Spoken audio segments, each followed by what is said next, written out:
even if we had not a single tax on fuel today, will the cost of fuel continue to rise amidst the global rise of oil prices, Honorable Speaker?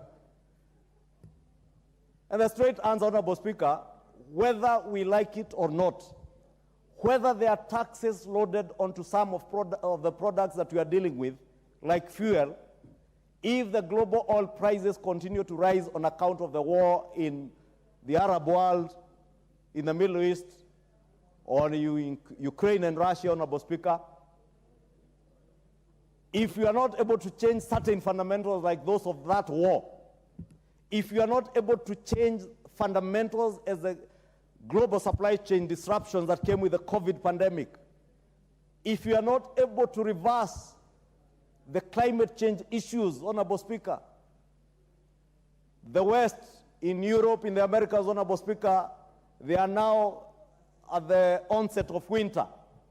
The demand for fuel for heating in their homes is at a very high level, Honorable Speaker, and demand for fuel will continue being there. Honorable Speaker, until and unless we deal with those fundamentals, we can only be lying to each other and lying to our people, pretending to shout from rallies and funerals that we can subsidize fuel, Honorable Speaker. Our economy today cannot bear the burden of subsidizing fuel, Honorable Speaker. But I must note, Honorable Speaker, that being an administration and a regime that is being sensitive and alive to the realities of the challenges, global challenges that pervade the economy in the world, Honorable Speaker, this administration, Honorable Speaker, even with the consistent rise in global oil prices, Honorable Speaker, using the Fuel Stabilization Fund, at least this administration has been able to preempt very high spikes and standardize the pricing using that stabilization fund, Honorable Speaker. And I want to believe, Honorable Speaker, even in the expected review of oil prices or fuel prices this month, the use of that stabilization fund will be utilized. And that is the right way to do things, Honorable Speaker. Otherwise, we can continue subsidizing fuel, continue accumulating the kind of bills that we are accumulating to the tune of 60 billion shillings for a period of only 7 to 8 months, but sink our economy and our country into a debt hole that we will never get out of, Honorable Speaker. The joy that we must celebrate today as a nation, that even with the difficulty around the world, Honorable Speaker, our nation, our country today, Honorable Speaker, as the President stated, we can confidently stand up high with our shoulders and our necks high and tell the world markets that we are ready to start repaying our Eurobond. We shall not be defaulting on any of our international financial obligations, Honorable Speaker. And I must commend this administration and the President for the measures taken to ensure that we do not take the route that has been taken by other African countries. Honorable Speaker, let me say it all begins and ends with leadership. With the right leadership, you do the right things at the right time. With the wrong leadership, Honorable Speaker, you will be tempted to do all the populist things that we speak about in funerals and rallies over the weekends, Honorable Speaker, that we can afford, knowing very well that we can't, Honorable Speaker, to subsidize food, to subsidize fuel. Honorable Speaker, all the things that we cannot afford as a country, Honorable Speaker, we must be bold enough to look at each other in the eyes, to look at Kenyans in the eyes, and tell them that we were in a bad place, but we are getting somewhere, Honorable Speaker. I am very confident, Honorable Speaker, and I know those who never voted for this government, those who never believed in this administration, Those who do not support this administration would not agree with me or agree with the president when he says that this economy has now been stabilized. We are now out of the hole.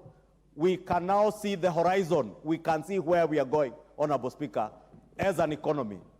That may not be clear to those who believed in subsidizing consumption, Honorable Speaker.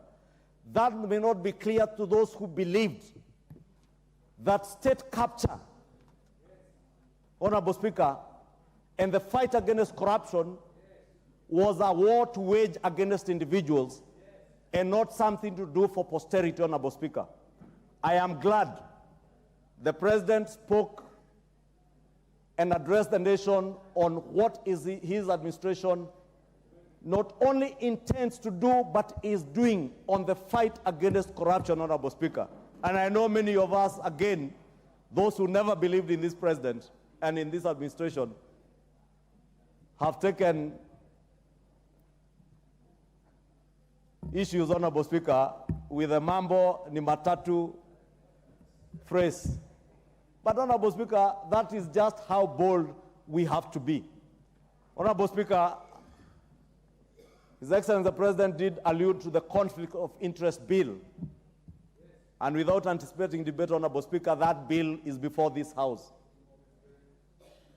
I wait with bated breath, Honorable Speaker,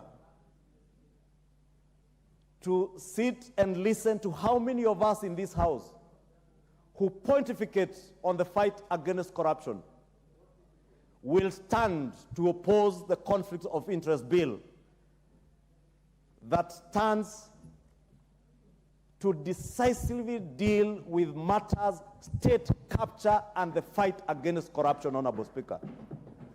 The shoring up of our interest, of our shilling against the hard currency, Honorable Speaker. Kenyans may not know that on account of state capture, our shilling, our foreign exchange reserves were being manipulated on account of state capture because those who held instruments of power were also players in the banking sector.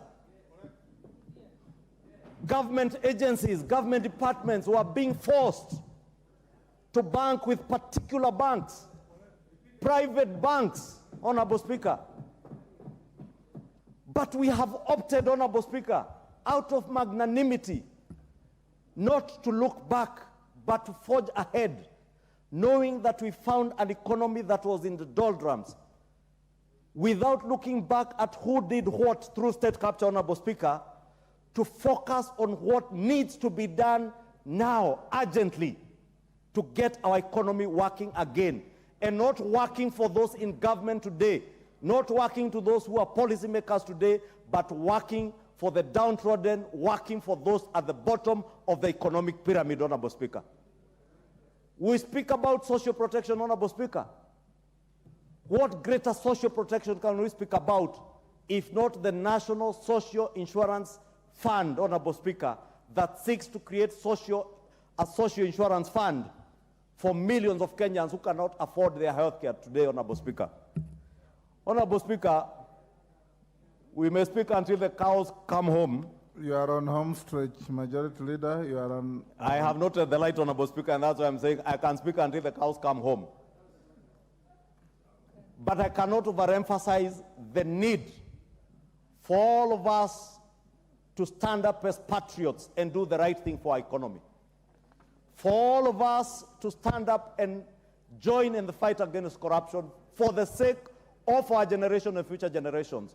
For all of us to stop being populists and do the right thing to get this economy back on its track, even without looking back, Honorable Speaker, but forging ahead together, united as a nation, for the posterity and prosperity of our great people and our nation, our motherland, Kenya, Honorable Speaker. Honorable Speaker, I now beg to note the thanks of the House on the State of the Nation address and request the Deputy Leader of Majority, the Honorable Owen Baya, member for Kilifi North, to second this motion. Honorable Mbaya, you have 5 minutes to second. Not 10. 5. Thank you, Honorable Speaker. Honorable Speaker, one, I want to note the thanks of the House for the President's State of the Nation address by one, noting the President's emphasis on transformation. That transformation is underway. A president gives hope to his nation. A president looks at the sunny side of things for the country. And President William Ruto did just that when he came to this House to deliver his State of the Nation address.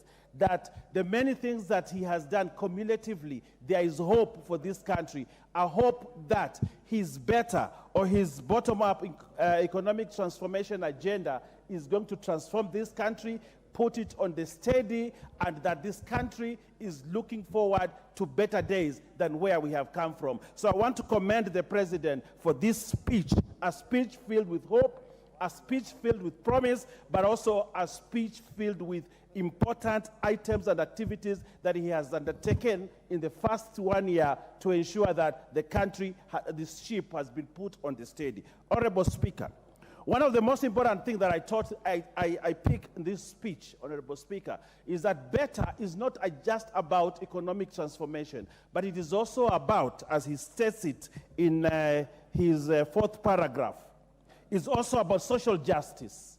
It's about inclusivity. It's about democracy.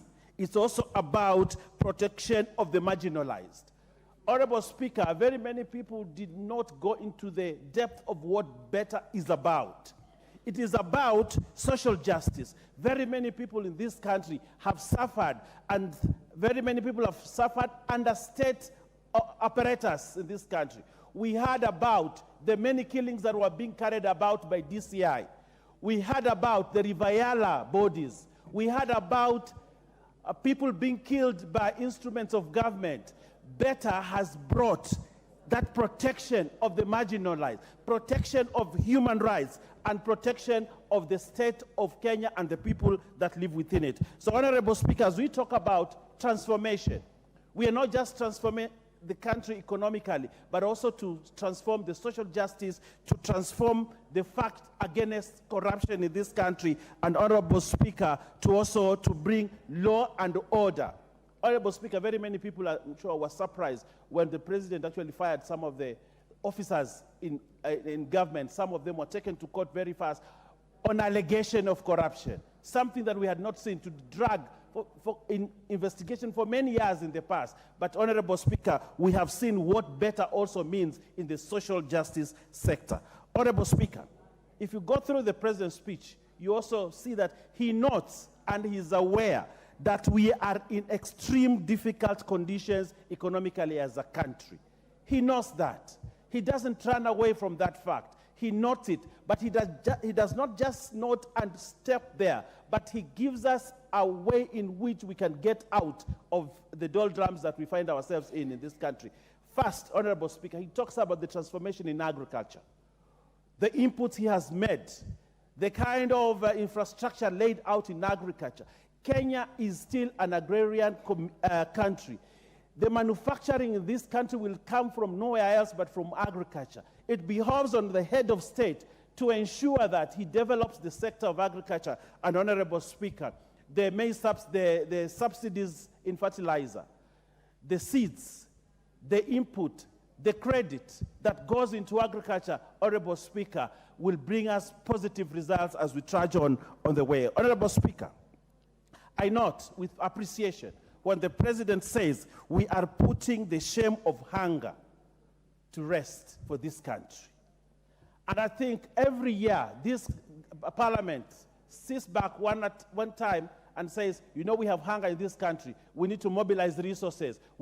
But the President has decided to take the bull by its horn and has told this House in his State of the Nation address that henceforth we must put to shame the issues of hunger in this country, that we must stop, that every time we have to give food to people because they're hungry, we need to grow food. Everybody needs to grow food so that there is enough food for the nutrition and also for manufacturing in this country. Honorable Speaker, the President also notes the transformation in education. In the 12th Parliament when we were here, we had very many issues with CBC. And everybody was apprehensive about how CBC was going to be, what junior secondary was going to be, what senior secondary was going to be. But the president has steadied the ship, and in his State of the Nation address, he talks about it with passion, with precision, that the education sector in this country is on the right foot and is going to steer it in the right foot. As I can see the light is on, Honorable Speaker. But you know, I am on the high. And Your time is up. You know your time, honorable members, when you are given an opportunity. Organized manner. I now propose the question, honorable members, that pursuant to the provision of Standing Order 24.6, the thanks of this House be recorded for the exposition of public policy contained in the address of His Excellency the President, delivered in Parliament on Thursday, 9th November 2023, and further, that this House notes the following reports submitted by His Excellency the President in fulfillment of provisions of Article 132(1)(c) and 247 of the Constitution laid on the table of the House on Tuesday, 14th November 2023. 1. The 10th Annual Report on the measures taken and progress achieved in the realization of national values and principles. 2. The 10th Annual Report on the progress made in fulfilling the international obligations of the Republic of Kenya. And 3. The Annual Report to Parliament on the state of national security. Victor Koech. Yes, Honorable Ruku. Mr. Speaker, I rise on point of order number, standing order number 97. Following the immense interest of this presidential speech or address to this House, we reduce the time from 10 to 5 minutes so that every member from the both sides. The time is already 5. I already gave you direction that the mover had 30 minutes, the seconder 5 minutes, every member speaking 5 minutes. Okay. And the leader of minority, even when he wishes to speak, 20 minutes. That's okay. Thank you. The following members will also Thank have you. 10 minutes each if they wish to speak. The chairman of the Departmental Committee on Justice and Legal, the chairman of Departmental Committee on Defense, Intelligence and Foreign, and the chairman, Departmental Committee on Administration and Internal Affairs. Those three, if they speak, will be given 10 minutes each. Member for Chepalungu. And the chairman of? Thank you. He's a stranger to the standing orders of this House. Yes, thank you so much, Mr. Speaker. While I rise once again to speak on the speech by the President of the Republic of Kenya, while doing the same as actually fulfilling what the Constitution requires of him under Article 132(1)(c), the President, while addressing the nation, he chose to speak from his heart. He actually spoke about the issues touching on common mwananchi. This is a president who knows what the Kenyan wants out of him. The president deliberately chose not to continue with the culture of borrowing. The president talked about the subsidy, and he deliberately chose to go to the way of doing subsidy in production. While doing the same, we as a country have realized that the fertilizer prices have now come down by a margin of 4,000 in a record 1 year. In so doing, the production of maize has increased by almost 80%. This is in line with bringing the level of anger that our people have been facing for so long.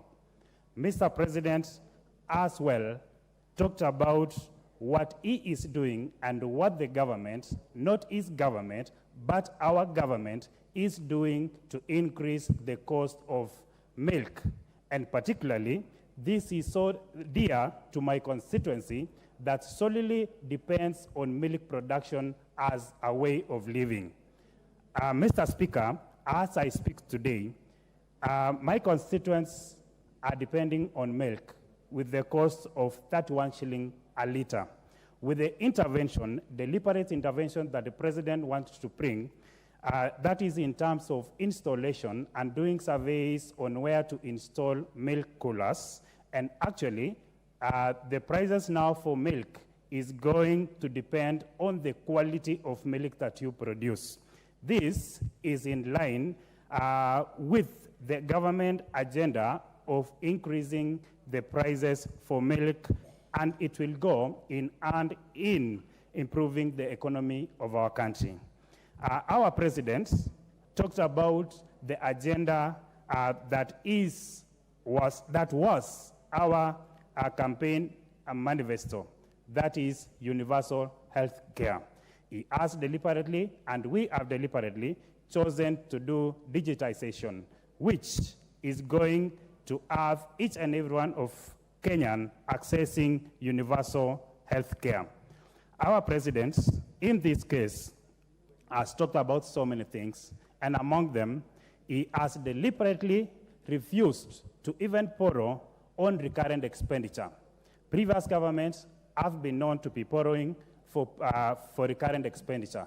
The president has said that as a country, we are going to live not beyond our means, but we are going to live within our means, which is going to improve greatly on our economy as a country. Mr. Speaker, with a few remarks, I want to support the motion and to echo our president for knowingly knowing what the Kenyan wants, what the common mwananchi wants. This is in line with the talk. There is a pastor in Mombasa who said there is a period between giving a promise and a period in which you deliver the promise. The period in between delivering a promise and giving a promise is called wait. The president has told us that our government, within the shortest time possible, is going to work on the manifesto, and upon recovery of our economy, our roads are going to be constructed. We are going to get better electricity accessibility. We are going to get better accessibility to water, to clean water. Thank you, Mr. Speaker, and I support the motion. Thank you, Victor. Shakil Shabir. Thank you, Mr. Speaker, sir. Mr. Speaker, I would like to comment on the speech of His Excellency the President. Mr. Speaker, His Excellency the President has recognized and based himself on the three pillars in the Constitution: the pillars of economic justice, the pillars of political justice, and the pillars of social justice. In the speech, I have heard that they recognize the fact that we are in hard times. In hard times, you have to take hard decisions. And we must also be able to cut down our costs. What I didn't hear, and I'm sure it's there, is the fact that there must be certain deliberate way to reduce our costs, reduce the amount we are spending ourselves. Mr. Speaker, I come here in Parliament and I see flowers, 5,000 shillings per setting. I think those are the things we need to stop, not only here, but in all the ministries. Mr. Speaker, sir, His Excellency the President, I was so pleased to hear about his issues on corruption. Mr. Speaker, sir, they've talked about state capture. We've never really dealt with the name corruption, but I was so pleased this time that he was able to clarify what his stand is on corruption. And if the executive will of corruption is there, Mr. Speaker, sir, we are going to deal with this. We will be able to sort out many of the issues of corruption. I was most pleased about his instruction or request, not instruction, request that the conflict of interest bill be passed quickly. Mr. Speaker, sir, as you understand, that the rain started beating us very much when under the Moi regime, or was it the earlier regime, civil servants were allowed to trade, were allowed to have businesses. And no matter what we tried, the executive was never going to listen to us. Now, I think if I don't want That to... was not in the Moi regime, it was in the Kenyatta one. I apologize, sir. And I did say I think maybe the earlier one, the Kenyatta regime. And I think that has gone on and on. At this moment in time, you're finding the Procurement Act.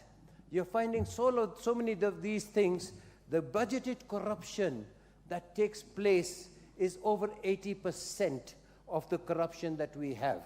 So I am very pleased in the President's remarks that he's going to take swift action. And Easy Matatu, I am quite agreed with the Matatu if he says that. If Mambo Matatu, Nina agree. If the issue is that they are going to take them to Uhuru Park and hang those guys who've been involved in grand corruption, I support. But I think the issue here is, the fact of the issue is that our poor are getting poorer. Economic justice here is not being dealt in the proper manner. And I plead with the President and his team to make sure that we start cutting the cost from the rich, the top, and the poor get benefit. Right now, Mr. Speaker, sir, the poor pay more for unga in the slums. They pay more for water. They pay more for everything. So that is economic injustice. And I feel that is very, very much the thing. I agree with the majority leader, and I definitely agree with the President. Subsidization is not the way out. It is just digging a hole even further to go down. I'd like to say that this is the sort of thing that we need to do. Mr. President, sir, the debt office must be made independent. Let us make the debt office autonomous so they're not being monitored by others. And finally, Mr. Speaker, sir, I suggest that us members of Parliament should fly economy when we are going anywhere on our visits abroad, like the British are doing, like the Americans are doing, not business class, which is 5 times more than the economy class. Thank you, Mr. Speaker, sir, for giving me that time. Doris Donya.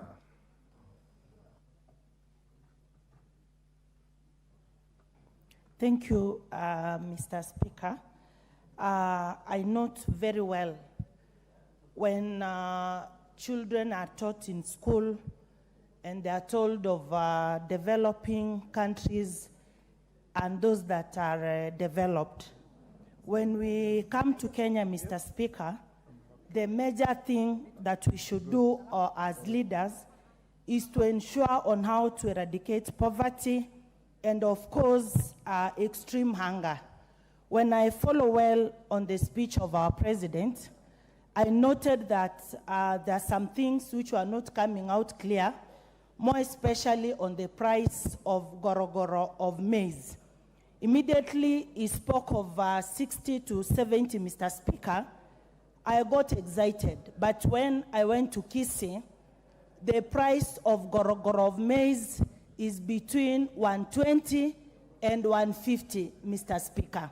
So there is still that gap on how to eradicate poverty and hunger.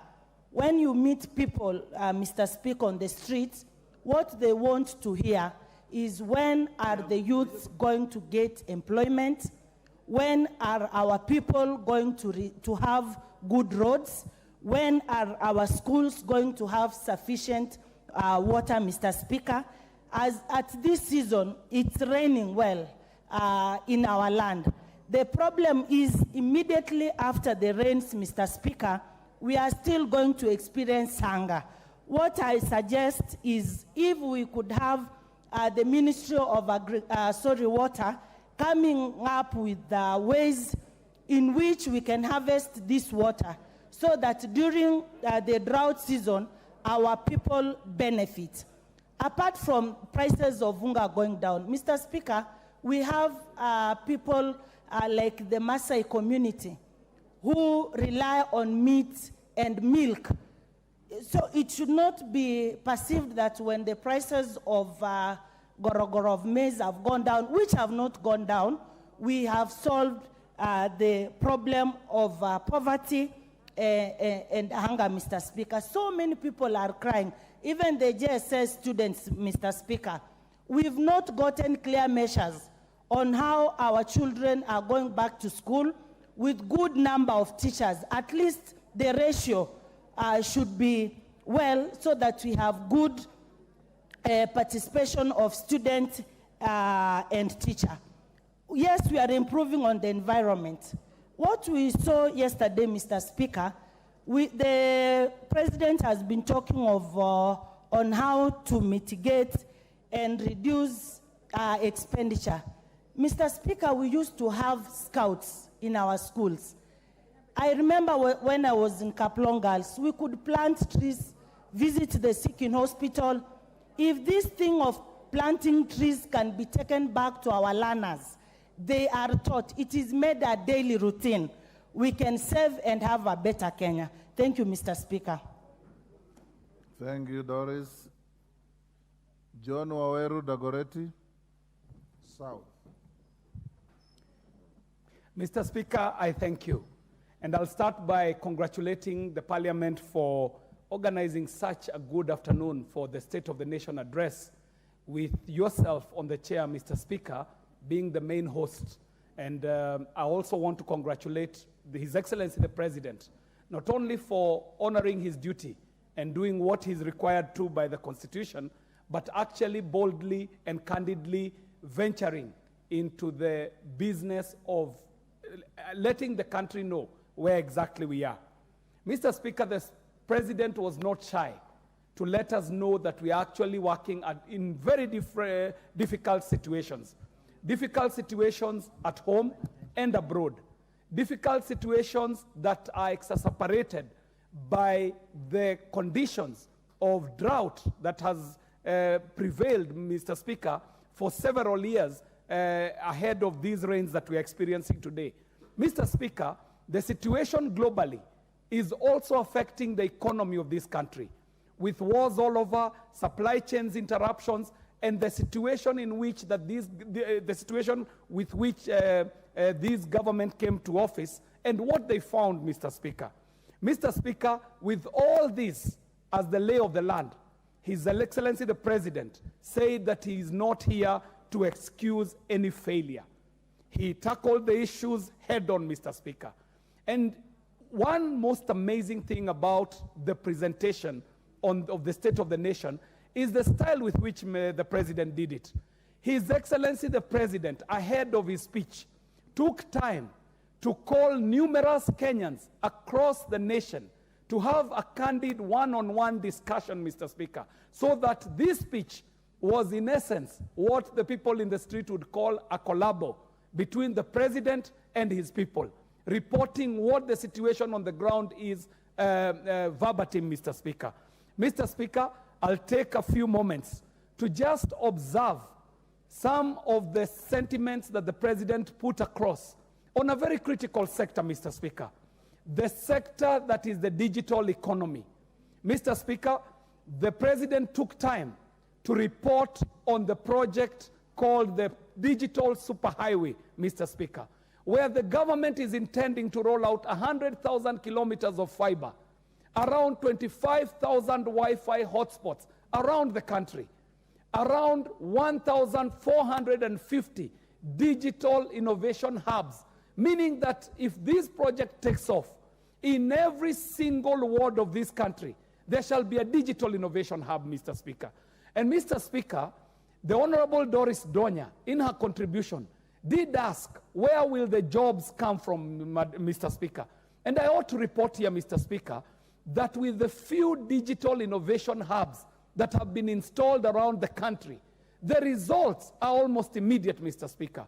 You shall go to a digital hub that is in Nakuru, and you shall find that every month this digital hub is returning earnings of over 6 million Kenya shillings that is being earned by young Kenyans who are working around the clock, getting digital jobs from international companies, Mr. Speaker, earning in dollars. Mr. Speaker, you go to Rift Valley Institute, that is the same that is happening. You come to the Dagoretti South constituency, Kabete Technical, PC Kenyanjui. And Mr. Speaker, I'll take this opportunity to let members know that the digital innovation hubs in your constituency shall be an investment that shall pay dividends almost immediately, Mr. Speaker. So, Mr. Speaker, the impact of the plans that are being laid out as enumerated by His Excellency the President actually going to start earning or gathering fruits, Mr. Speaker, immediately, and he rolled out his ideas for the mid-term plans and the long-term plans. Mr. Speaker, I take this opportunity to also, Mr. Speaker, congratulate His Excellency the President on ending it on a high, giving hope to this country, Mr. Speaker. In short, the speech was short, punchy, and to the point, and it was very well loaded, Mr. Speaker. I thank you for this opportunity. Thank you, Kiaria. John Badi. Thank you, Mr. Speaker. Mr. Speaker, I was here on Thursday last week and I listened to the President carefully for 1 hour, 6 minutes. Mr. Speaker, the President sold us hope. And today I've also listened to the Majority Leader. He has sold us excuses. So, Mr. Speaker, I just want to remind the two leaders that you cannot sell hope and excuses 14 months into your leadership. I want to remind them that this administration has taken 25% of the time that they were given by the people of Kenya, if at all the people of Kenya gave them, and they are remaining with only 75% of the time. And this is not the time to tell us that you have stabilized the economy when the facts and figures are pointing opposite direction. This is not the time to tell us that we are out of the hole when we know we are inside the hole and we are continuing to dig the hole even further. Mr. Speaker, where is the evidence that we have stabilized the economy? Number one, if you want to know that the economy is stabilized, you will have to check the interest rates. The interest rates, Mr. Speaker, on government premium instruments like treasury bills and bonds are in the region of 16 and 18%, signaling that our banks would definitely and certainly charge around 24%. That is not an economy that has been stabilized. Mr. Speaker, our shilling is on a free fall. We know it. And no matter how many excuses you give us about it, we deserve answers to that. Mr. Speaker, the other issue that we need to look at is inflation down. The answer is no. Actually, the only inflation that has gone down is food-led inflation. But non-food item inflation is biting this country and biting it hard.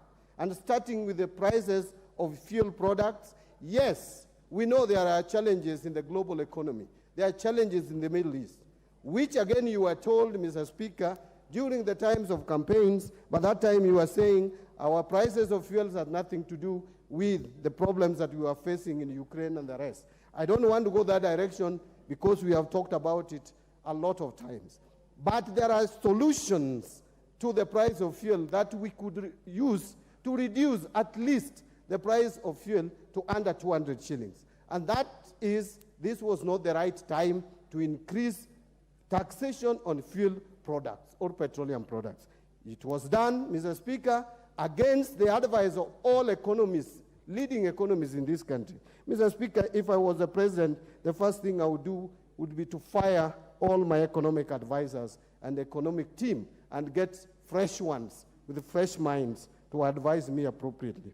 The purchasing power, Mr. Speaker, of Kenyans has been eroded. And therefore you are telling Kenyans that they are better off. Where is that evidence? Ask Kenyans in the streets of Eldoret, streets of Kisumu, streets of Mombasa, streets of Nairobi. I don't know what percentage of Kenyans will tell you today that their life is better than it was a year ago. Most Kenyans will tell you that their lives are worse off. You cannot, when the economy is not doing well, you cannot increase or change taxation policy to the disadvantage of consumers.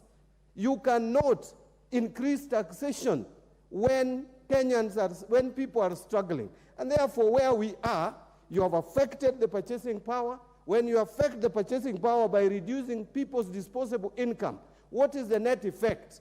The net effect is reduced demand for goods and services. What is therefore, again, the net effect of that? Low production. What is the net effect of that? Unemployment. And therefore, how are you helping the economy?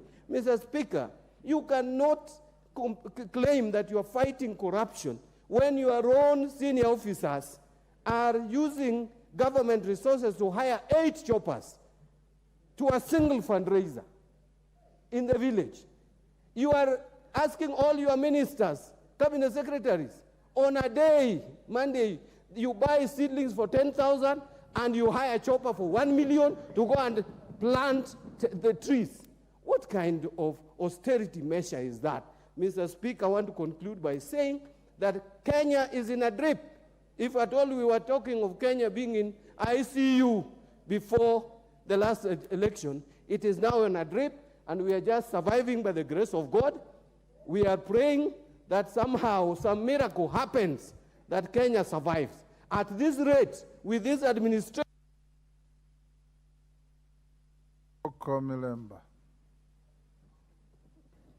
Thank you, the Honorable Speaker, for this chance. I was also here on Thursday to listen to the President on behalf of the people of Mhaya.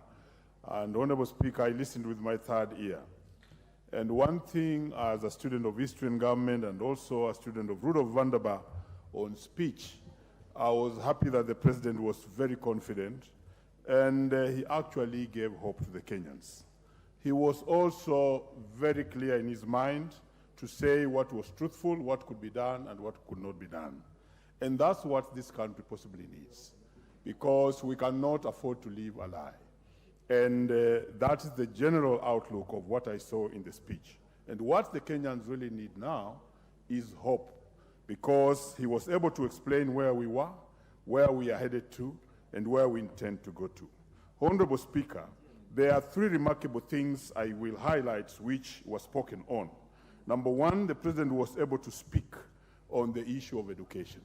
And on education, he explained an array of reforms that he has brought to bear to try and improve the education system. And I must begin by thanking the President, because I've been in the education system for a long time, Honorable Speaker. And I know that employment of teachers has been and is still one of the biggest challenges that we do face. And that even in previously would only employ 5,000 teachers every year, and in 5 years would employ about 25,000. But it's remarkable to actually indicate that within his reign, in 1 year's time, he has been able to employ 55,000 teachers. And that's actually remarkable. I know they are not enough, but I must begin by congratulating for that, because I've been around and I know what happens. He forgot to indicate that also in terms of promotions, we have been having a lot of stagnation of the teachers. And I will be asking this Parliament, when the supplementary budget comes, to actually vie money for promotion of teachers. But he forgot to say that within the period in which he has operated, we have had a promotion of 14,000 teachers in the first phase, 6,000 teachers, and now 36,000 teachers who have been advertised. I would be glad to actually indicate and report to the President that of the 55,000 teachers who he employed, and we thank him for that, most of them were interns. And now they are the ones who are in the JSS, and they are now looking forward to becoming PNP, permanent and pensionable. Honorable Speaker, I was in Bomet over the weekend, and most of them are crying out that after the 1-year internship program, they should be confirmed as PNP. I'll be asking this House to support the President by actually vying money to make all those intern teachers who are in our JSS and other parts of the schools to become PNP. Honorable Speaker, the next thing I want to speak on, which came out very clearly in the President's address, was the issue of the economy. And here he was very, very firm and clear. And the issue of cost of living as an agenda in the bipartisan talks needs to be given more time, the way the mover of this motion did indicate. And it needs to have everybody look in each other's eye. I was very proud when I heard the leader of majority use that phrase, because back at home, that's my slogan. And in my language, it's called mengamoni. Look in my eyes. Because unless we deal with that very seriously, then we can easily lie to ourselves. That he was very clear to indicate that the borrowing had reached its maximum, and it was not possible for us to borrow anymore. And you are aware as a House that even we had been downgraded in terms of our ability to borrow in the grading system of borrowing around the world. And now it's very important that we tighten our belts and actually live within our means. And if we continued with the borrowing, we shall actually collapse. He was also very bold to indicate that for the first time now, we want to face the challenge that we have always feared for the longest time, and that is the Eurobond. That we want to tackle it so that it may give confidence to the international markets to actually invest in us, because most of what the countries are doing is to default. And the repercussions of defaulting are usually very severe, and they don't last 1 month, neither 1 year. They last an array of years because you lose the confidence in your currency, and it's usually very terrible. So in the interest of time, I think I'll have to stop there. I'm unable to speak on agriculture, which I think is the most important thing, because productivity must be encouraged and not consumption. Thank you, Honorable Speaker. Zamzam Chimba.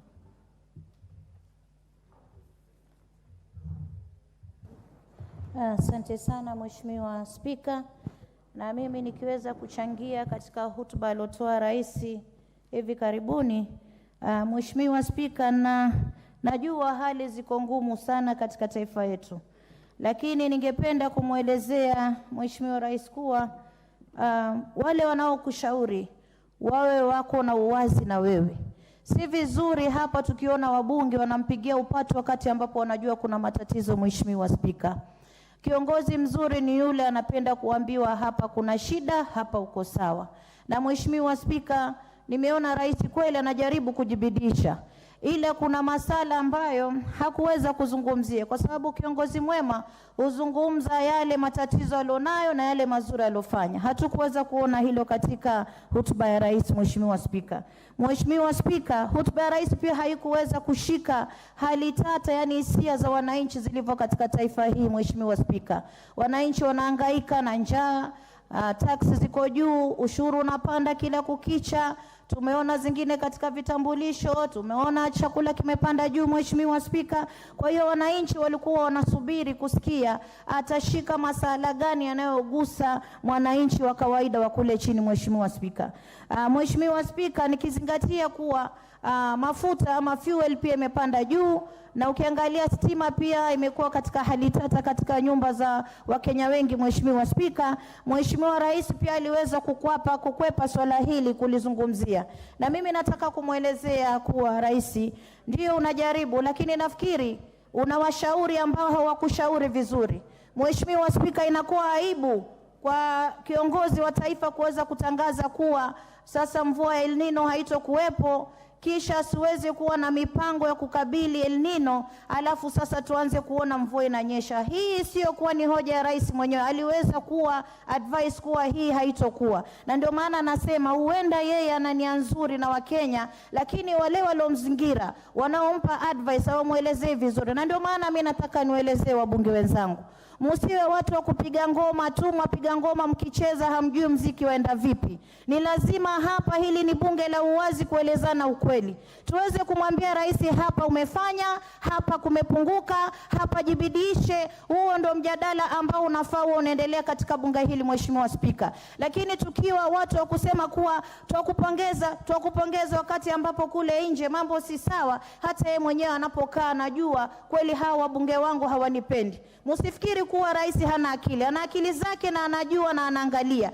Anatamani hata siku moja mbunge ambaye yuko upande wake aweze kumwelezea ukweli kuwa Mheshimiwa Rais, hapa airport kuna shida iko hivi. Mheshimiwa Rais, wananchi wanalia mafuta ya mapanda, hawana chakula. Tunaweza tukafanya namna gani? Na kiongozi mzuri ni yule ambaye kama hali ziko hali mbaya katika taifa, Mheshimiwa Spika, anaangalia asifanye mambo 1000 kwa wakati mmoja. Achague jambo moja ambalo linaweza kugusa mwananchi likainua uchumi, aweze kufocus na jambo moja, aweze kulitenda kwa ubora zaidi, kisha mengine yatafuatia polepole. Lakini Mheshimiwa Spika, ukimwangalia rais amezingirwa barabara, amezingirwa miundo msingi, amezingirwa agriculture, sijui ataka kufanya mambo 50 kwa wakati mmoja, wakati ambapo uchumi hauko sawa. Na ndio maana mimi kama mama Mombasa sio kuwa nachukia, hapana.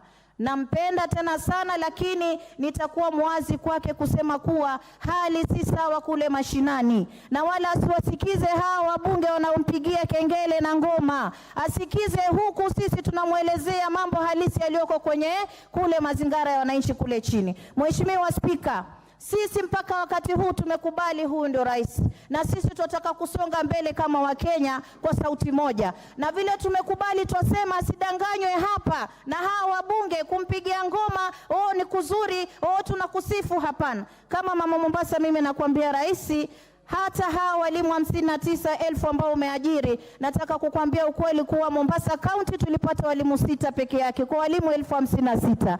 Katika hizi za wifi 25,000, mimi nataka kumwelezea rais, Mombasa imekuja 2 peke yake. Kwa hiyo kama anapenda ugatuzi kama alivyosema, pengine wale wanaomshauri hawamwambii vizuri, na mimi kama mama Mombasa County napenda kumwambia kuwa ajibidishe, akazane, lakini asidanganywe na hawa waheshimiwa wengine. Asante sana. Mama, what is your point of order, KJ?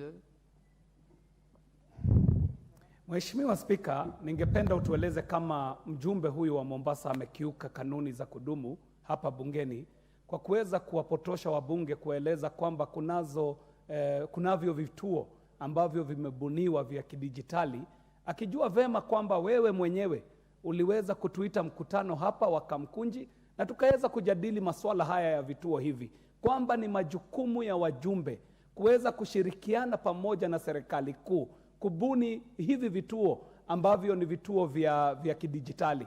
Na pia walimu hawa ambao walikuwa wanaajiriwa, Mheshimiwa Spika, nadhani kwamba huyu mjumbe anatupotosha kutuambia kwamba kutokana na wale walimu 56,000 ambao waliajiriwa, ati kwamba ni 6 peke yake ambao wameajiriwa katika kaunti zima ya Mombasa. Mheshimiwa Spika, je, huyu mjumbe anatupotosha, na je, amekiuka hizi kanuni zetu za kudumu? Hayo maoni na namba ni zake. And in future, Mama Zamzam, when your colleague is on his feet on a point of order, you take your seat. Maliza, una 30 seconds. Asante sana Mheshimiwa Spika. Nataka nimwelezee mbunge mwenzangu kuwa mimi ndio mama Mombasa na nachunguza na angalia. Na hapa tulikuwa na yule waziri kweli. Lakini wewe unajua kama aliweza kuzundiwa sehemu 2 ya kuweza kuweka wifi? Ikiwa unaweza kupinga hapa, mimi nakwambia usilolijua ni usiku wa giza, angalia ya kwako ni angalia kwangu. Kule kwetu walimu walikuwa ni wachache sana kuzingatia na namba ambazo zimetolewa 56,000. Kwa hiyo tuweze kuheshimiana, zungumza Dagoretti sijui ni wapi, mimi niachie ya Mombasa.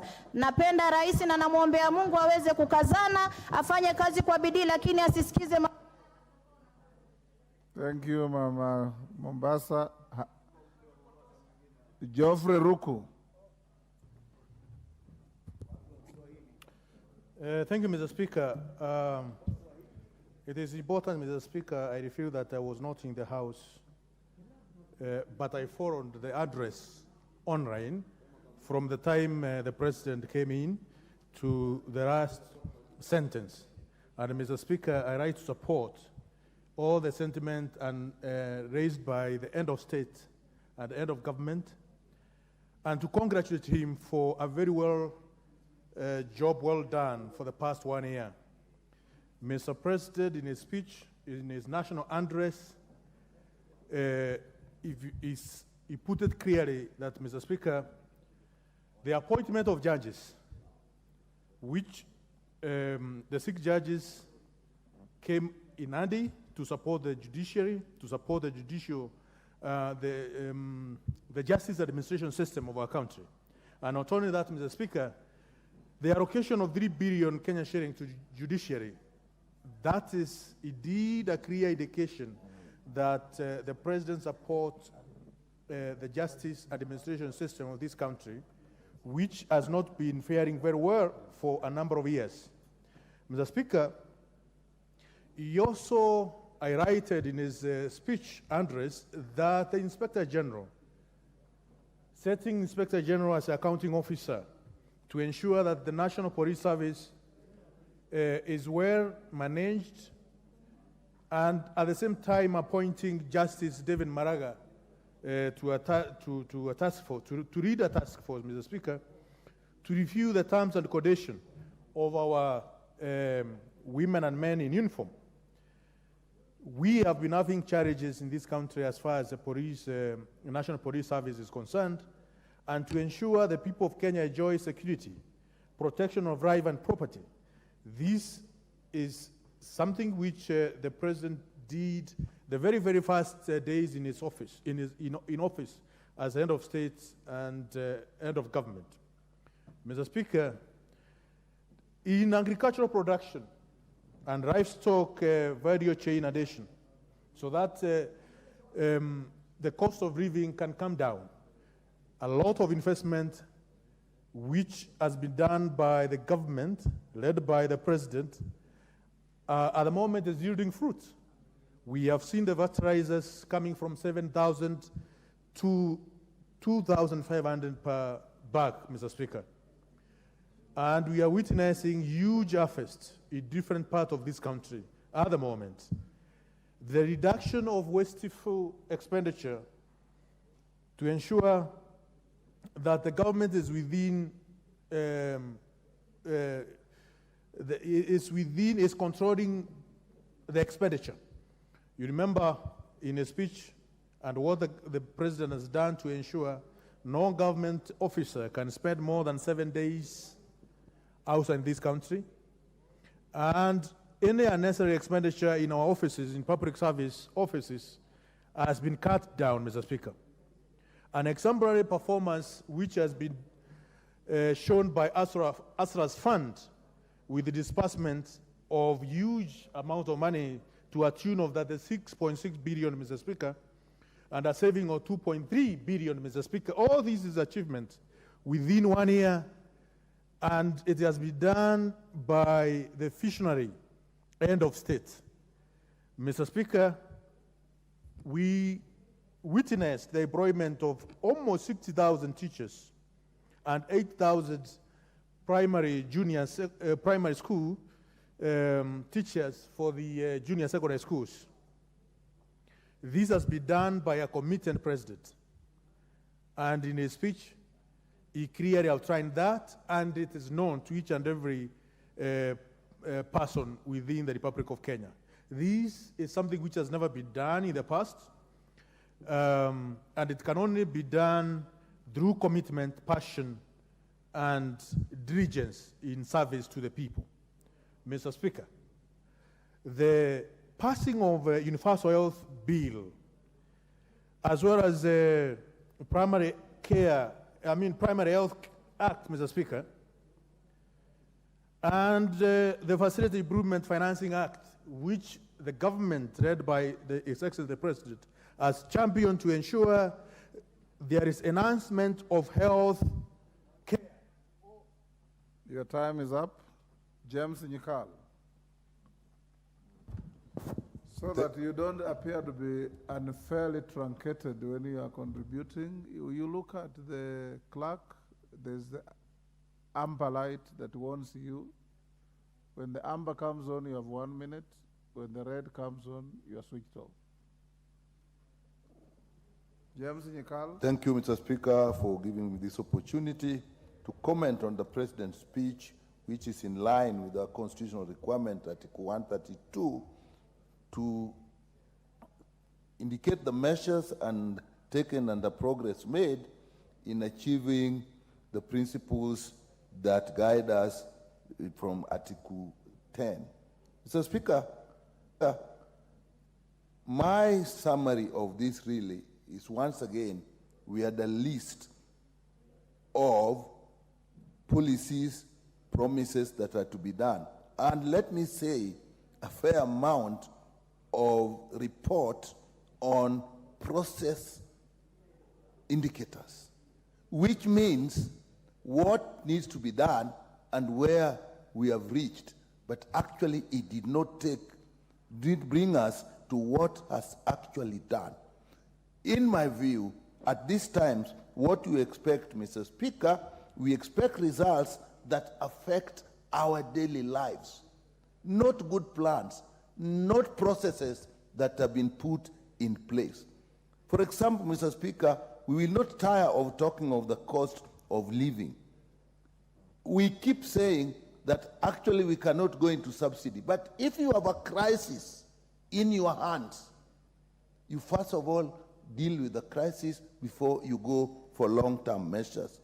We keep saying, for example, that the cost of fuel cannot be touched because it is a consumption subsidy. I'll never be convinced, Mr. Speaker, nobody can, that look, a subsidy in cost of fuel is consumption. There is no single mover of economy like fuel. So in my view, subsidy on fuel may be a better production subsidy than even fertilizer, which we all agree is actually a production subsidy. And when we say the cost of fuel is a problem that arising from other events in the world, why are there differences within the region? As Mr. Speaker, the cost of fuel has about 5 levies and a heavy VAT tax on it. Those are things that we can handle. So I was expecting that at least that one we will take care of.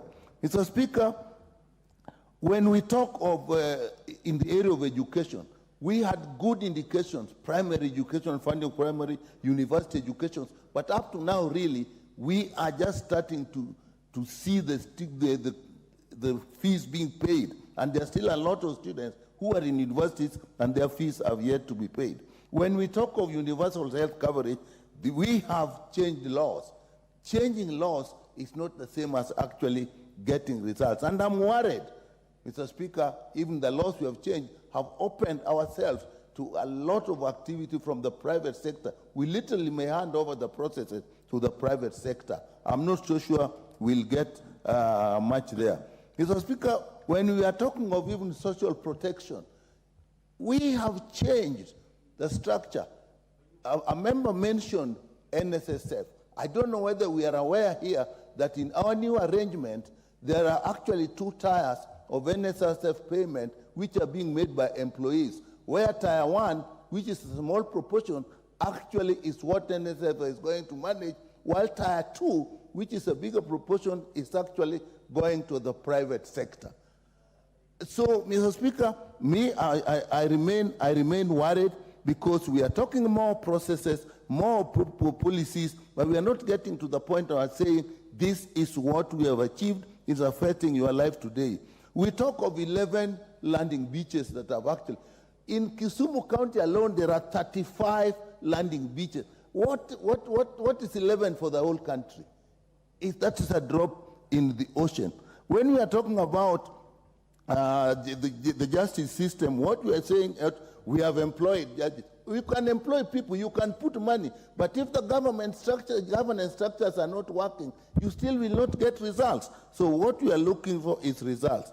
When we are talking of security, we talk of funding the police. I think those are good things, but we must move away from thinking that policies, funding will eventually turn into actual delivery of what people need if we do not pay attention to the issues of governance that will move these things to allocating money. Your time is up. Honorable Ruku, I gave you a chance to speak. You finished and logged in again. That is not right. You are still stuck at the top of the screen. Then there is something wrong, clerk. The next goes to member for, it's called Moham, member for Nyali, is it? Yes. Asante sana Mheshimiwa Spika. Ningelipenda kuzungumzia hotuba ya Rais. Yale ambayo yalisema yalikuwa mambo ya wazi na aligonga ndipo. Mheshimiwa Spika, ninaposikiza waheshimiwa wenzangu wakizungumza jinsi hali ya maisha ilivyo, ninashangaa sana kwa sababu hawa wanaotuzungumza na kutuzungumzia na kutueleza haya mambo ni wale ambao walitutia katika shimo la matatizo katika taifa hili. Hawa ndio walioweza katika uongozi wao, waliweza kupora mali ya wananchi na kupelekwa katika mataifa ya nje, waliweza kutumia pesa ya wananchi vibaya na kufanya kampeni zisizo na kichwa wala mguu za BBI, na leo hawa ndio wanakaa mbele yetu na kutuambia vile ambavyo taifa hili litaendeshwa. Mheshimiwa Spika, deni ya Kenya haiwezi lipwa na mtu mwingine. Deni ya Kenya italipwa na sisi wa Kenya. Kenya ni nchi huru, nchi ambayo inajifaa kujitegemea na kuzalisha mapato yake, ajira na mambo mengine mengi, Mheshimiwa Spika. Kwa hivyo kile ambacho Rais wa Jamhuri amefanya ni kuhakikisha ya kwamba minyororo, mitego iliyokuwa ikiwekwa hapo awali ya sisi kila mara kuomba na kutegemea mataifa ya nje yameisha. Na wakati ambapo unataka kulipa haya madeni, ni lazima utafute njia mbadala ya kulipa haya madeni. Na njia ni sisi wenyewe tuweze kujikomboa. Nimesikia mheshimiwa mmoja akisema ya kwamba ati rais anatoa ahadi mingi sana. Achague jambo moja, amalize moja. Hata wewe mheshimiwa kwako nyumbani huli sima kila siku. Leo ni sima, kesho ni chapati, kesho ni pilau. Kwa hivyo muacheni rais wa Jamhuri ya Kenya azunguke, aende, atafute. Nyinyi hata wa leo munapiga kelele kwa sababu ya upanzi wa miti. Tusipopanda miti muko na maneno. Tukipanda munaanza kusema watu wameenda kupanda. Jambo ambalo ni jambo la Mheshimiwa Spika. Member for hold Mohas time. Yes, Fatuma, what's the problem? Mheshimiwa Speaker, I would like to, honorable member, to explain to us who exactly is he talking to, because he keeps on pointing at the three of us and saying hawa ndio walichukua deni, hawa wanapiga kelele mti ukipandwa. Tungeomba utuambie kamili unamzungumzia nani, na kama una habari, mimi huu ni mwaka wangu wa kwanza kwa kwenye bunge hili, sina deni la mtu. Order, Fatuma, you are out of order. There are people like Italians who speak figuratively with their hands. The fact that you are in the direction that he's facing doesn't mean he's talking about you. Go on, Mohammed. Asante sana Mheshimiwa Spika.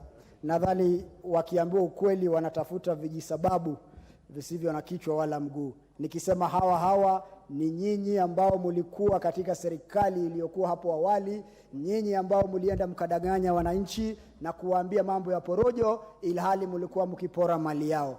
Kwanza nyinyi mnafaa murudi kwa wananchi, muwaombe msamaha, museme nyinyi ndio mmefanya makosa kwa kuweza kupora na kufuja mali ya Wakenya na kutuletea haya matatizo. Mheshimiwa Spika, hawa walikuja na kifua wakisema ya kwamba tutafanya mambo mengine kwa lazima, na leo mnakaa mbele yetu bila aibu, mnataka kutuambia vile ambavyo taifa hili litaendezwa. Hata hayati Emilio Mwai Kibaki alichukua miaka 2 kujenga nchi.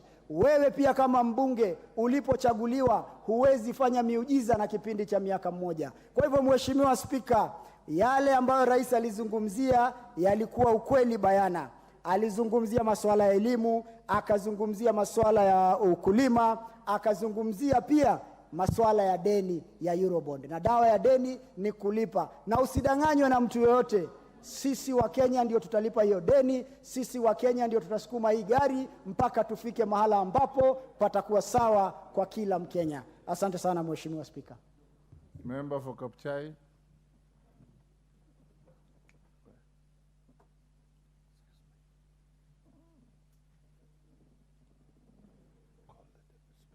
Oh, okay. Thank you, Mr. Speaker, for giving me this time to speak on the speech of the President. So, Speaker, when I listened carefully, the speech of the President, or Speaker, so Speaker, the President is an economic tailor. He's an economic tailor, Mr. Speaker. When you take your cloth to your tailor, Mr. Speaker, and it takes your measurement and tells you come after 2 weeks to pick your suit, Mr. Speaker. Don't sit around and see how it tears and takes the scissors to cut the clothes, Mr. Speaker. You might be worried. This president, Mr. Speaker, as an economic tailor, he has cut in the structures of this government. It's important, Mr. Speaker, to know, and to know very well, that the president, Mr. Speaker, brought in the subsidy of fertilizer. Fertilizer, Mr. Speaker, brought about the issue of food in this country. As we talk today, Mr. Speaker, most farms, we are doing the second season of the crop, under 2,500 fertilizer of 50 kilos. Mr. Speaker, it has been made downer. Even this fertilizer has been moved from cereal headquarters, Mr. Speaker, to the sub-count levels to give farmers a chance, Mr. Speaker. We're only asking them, Mr. Speaker, that they increase the number so that most farmers get to ease.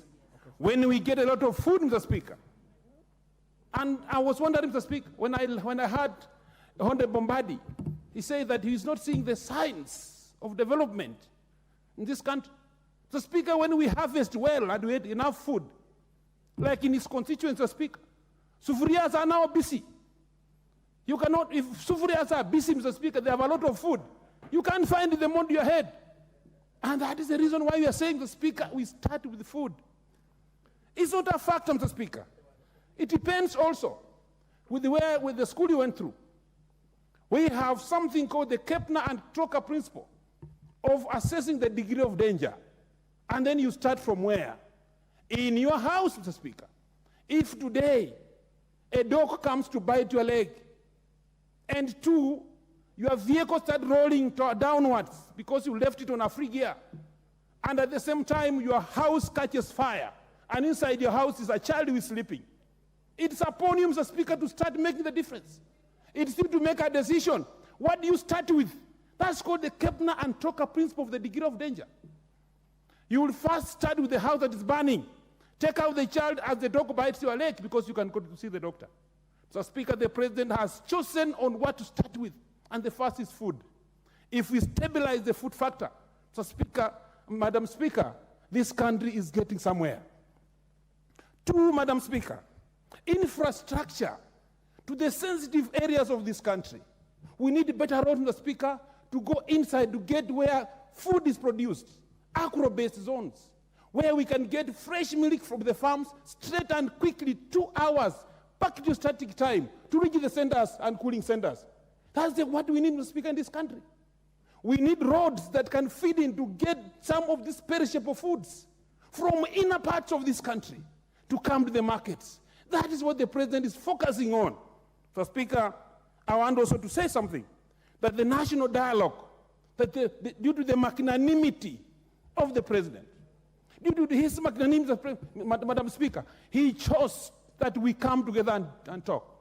We expect fruits from this dialogue. We also want to know, Mr. Speaker, that we are not doing things at futility. When it will come to this house, Madam Speaker, let us work on it and see how better we can make of it. But, Madam Speaker, I cannot finish if I cannot mention that the President and the First Lady are a praying family. A praying family, it makes a praying nation. And if we pray together, Mr. Speaker, and we work hard, Madam Speaker, this Kenya is getting somewhere. Thank you, Madam Speaker. Okay, the Honourable Member for Kilifi South, Honourable Ken Chonga. Thank you, Madam Speaker, for this opportunity. I stand to express the feelings and the wishes of many Kenyans as far as this speech is concerned. And Madam Speaker, let me take a cue from Honorable Zamzam when she said that when we debate some of these speeches, we need to understand that we are here for the interest of the Kenyans. And honestly, the way we present our debates will impress on Kenyans on what they feel about it. When we stand in front of this chamber and we debate out of our thorax and mouth the way Honorable Muhammad Ali was doing, honestly, it creates no value. We come here to debate issues. We are not here at war.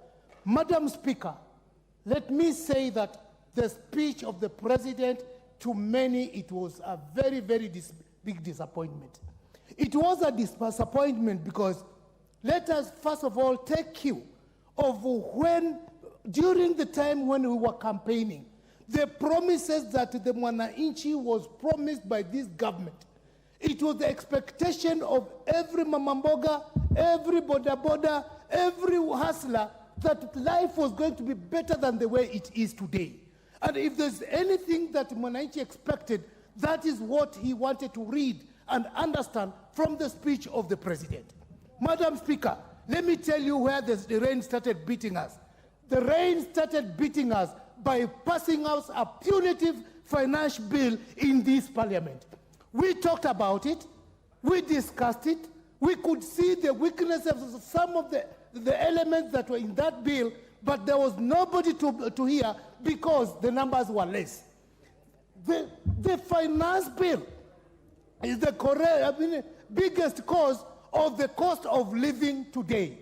Madam Speaker, the other day, on the 8th of November, members of parliament from the government side were at State House, and they expressed openly that they have become less popular because of the cost of living.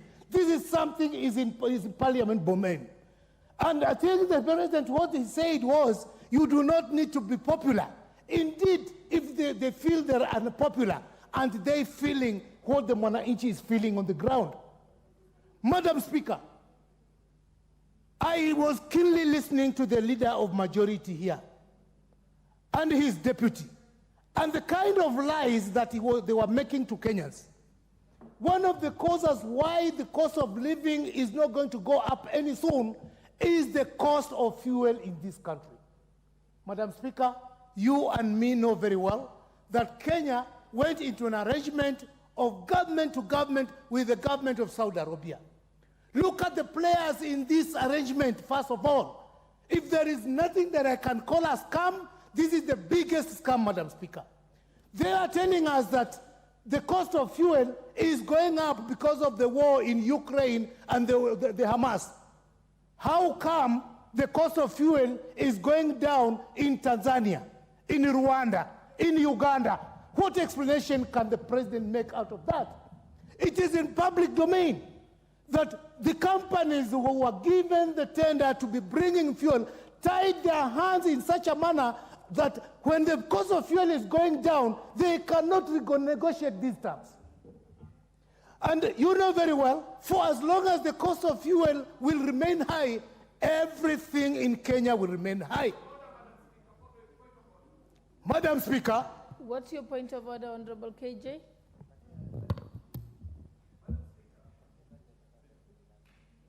Madam Speaker, as emotive and as misinformed as the Honorable Chonga might be, is it in order for him to say that we are speaking lies here or the president is speaking lies? To the best of my knowledge, Madam Speaker, this is very unparliamentary language that goes against even our standing orders, Madam Speaker. So I think it is in order that the honorable member withdraws that statement on the issue of lies. It is unparliamentary language. He needs to withdraw and apologize, Madam Speaker. Honorable Chonga, if you make a allegation. Madam Speaker, if you heard me very well, there is nothing that I called a lie. Maybe I should use a different language for KJ to understand what I'm talking about. What did you say exactly? What I'm saying, Madam Speaker, is as the government or as the leader of majority has just put it here, that the cost of fuel in Kenya is going up just because there is war between Israel and Hamas. Why couldn't he go a step further and explain to the parliament why the cost of fuel in Tanzania, Rwanda, Uganda is going down? Simple. And if you did not understand it, for the Honorable Chonga, it is not your place to decide what a member says. You say your view and let the member say their view. Thank you. I stand guided, Madam Speaker. Madam Speaker, I know my time is up, but I just want to make this submission. And if you'll allow me, because KJ has taken almost 1 minute of mine, I want us to come to the realization that the Mwananchi is actually suffering. As much as we are fixing the agriculture sector and many other sectors, we need to know how the cost of living can come down. And if we play around with this matter, I refer back to what Pastor Mackenzie said, Kitawaramba. This government is in place because of the people who put this government in place where it is. It is the same people who are complaining about how life has become so unbearable. Conclude, Honorable Member. I'll give you an extra minute. Thank you, Madam Speaker. So conclude. I'm concluding. Madam Speaker, with that realization that we are where we are because of the promises that we gave to the Mwananchi, be you on the opposition or on the government side, the feeling of the people on the ground is the same. Langu mimi Kiswahili nataka kusema, tusingoje kiwarambe. If we insist that everything is correct and yet everything is going wrong, then kuramba tutarambwa. Asante, Madam Speaker. The Honorable Member for Narok West, Honorable Gabriel Tongoy. What is your point of order, Leader of Majority? Honorable Speaker, thank you, Honorable Speaker. I came running from the office. So if I pant, Honorable Speaker, it's because I came running. You know, I'm a stickler to the rules and procedures of the House. And I was listening as the Honorable Ken Chonga made his contribution and challenged on a point of order by the Honorable KJ. He asserted that he had not used the term lies. Honorable Speaker, we must be a house that adheres to our own rules and procedures, because the Honorable Ken Chonga asserted that the kind of lies being said to us by the Leader of Majority and his deputy. And Honorable Speaker, there is something called statement of fact. Honorable Ken Chonga has been in this House long enough to know our rules. Therefore, he cannot, on the basis of a point of order raised by Honorable KJ, assert that he did not use the term lies. He actually stated that the kind of lies being told to us, and you know, we were not speaking to Ken Chonga, we were speaking to the country, and we were not telling lies. That language is unparliamentary. We must not allow the Honorable Ken Chonga to get away with it, because we are degrading the dignity of this House by allowing members to utter careless statements without substantiating, without giving facts. Give us a statement of fact. What is it that the Leader of Majority said or his deputy said that was untrue? Honorable members do not tell lies. The Honorable Member for Kilifi North cannot be telling lies. You had He's your an Honorable opportunity, Member of Honorable Parliament. Chonga, let him finish prosecuting. Honorable Speaker, I want to ask Honorable Speaker if the Honorable Ken Chonga will not apologize and withdraw that term, Honorable Speaker. I would want to move, Honorable Speaker, on standing order number 107, 108, that I ask you, if the Honorable Ken Chonga does not apologize and withdraw, that you find him to be grossly disorderly, and I shall be moving to name him, Honorable Speaker, because we must restore the dignity of this House, Honorable Speaker. As I contributed, I asked all of us to be patriotic enough and to be leaders. There are things you can say in funerals, there are things you can say in rallies, but you cannot say in such an honorable House, Honorable Speaker. And I know it is exciting for those who are who are politicians and not leaders to want to say things that will excite the masses, Honorable Speaker. Honorable Speaker, if you can also protect me from the member for Busia, and I keep teaching our Honorable Speaker, allow me to keep guiding the Honorable member for Busia. When you find what I'm saying is unpalatable, you went to school to be able to stand in your position, articulate your issues. Don't shout from your seat. You can shout from markets in Busia, but not in this House.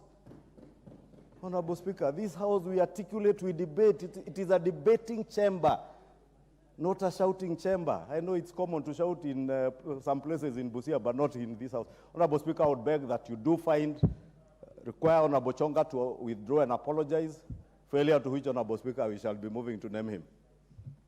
Honorable Chonga, I have just been able to substantiate from the confirm from the clerk that you did in fact say that the kind of lies by the leader of majority and the deputy, and went on to allege I've checked that with them. So I'll just bring to your attention Standing Order number 91, responsibility for statement of fact. The member shall be responsible for the accuracy of any facts which they are alleged to be true and may be required to substantiate. Again, when you are informed that you had made those remarks, you said that it was not in fact true. And now it's been confirmed by the Hansard that it was. And then, and if you do not convince me, then I will move to Standing Order number 107 and finding you liable for disorderly conduct. I'll give you a minute to respond to that. Madam Speaker, I regret to say that I think I was not understood well.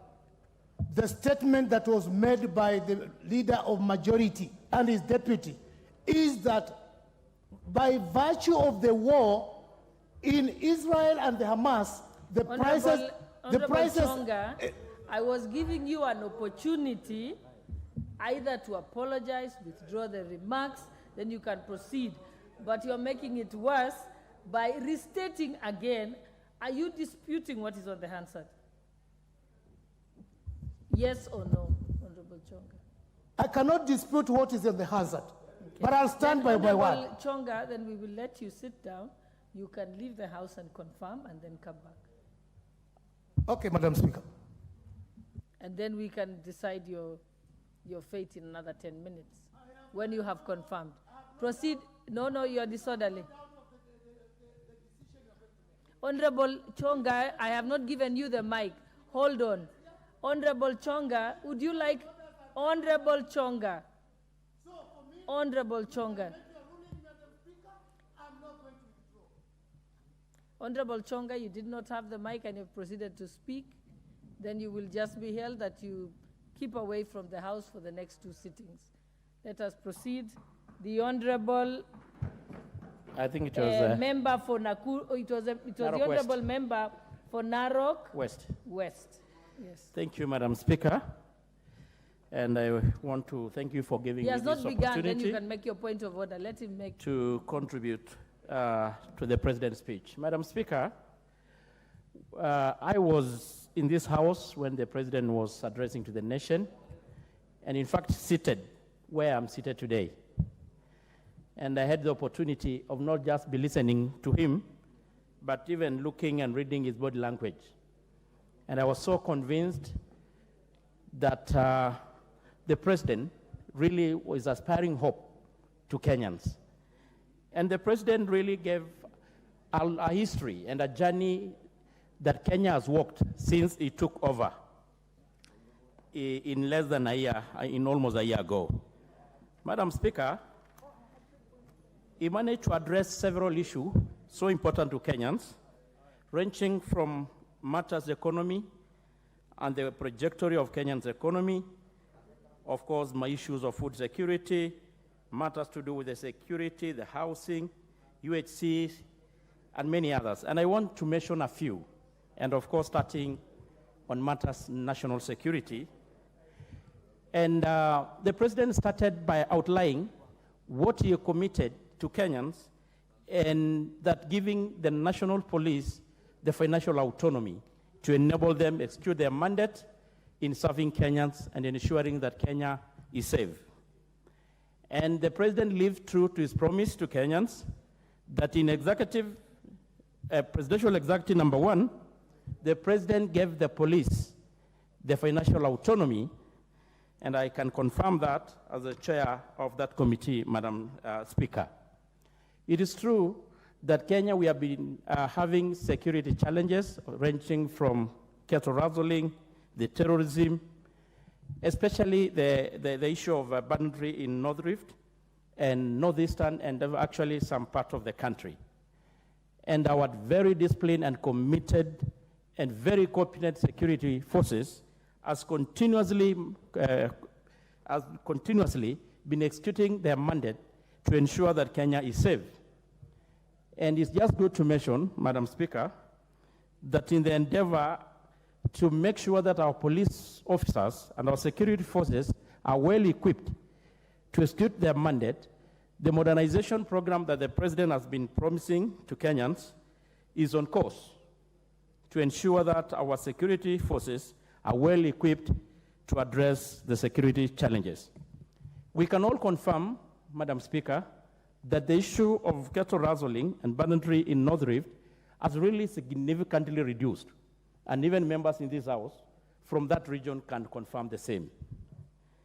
Of course, we have still a few challenges. They are not there, but we are really up to the task. You also mentioned about the issue of NYS, that we are going to double the intake and ensure that the 80% of the NYS are going to be taken during the future recruitment into our security forces, being the police or the KDF. Madam Speaker, on the issue of international obligation, we are on the right track as a country. It is true, we are proud to be Kenyans. Kenya has been known, and they have really cemented their position in the global arena, especially in matters peace.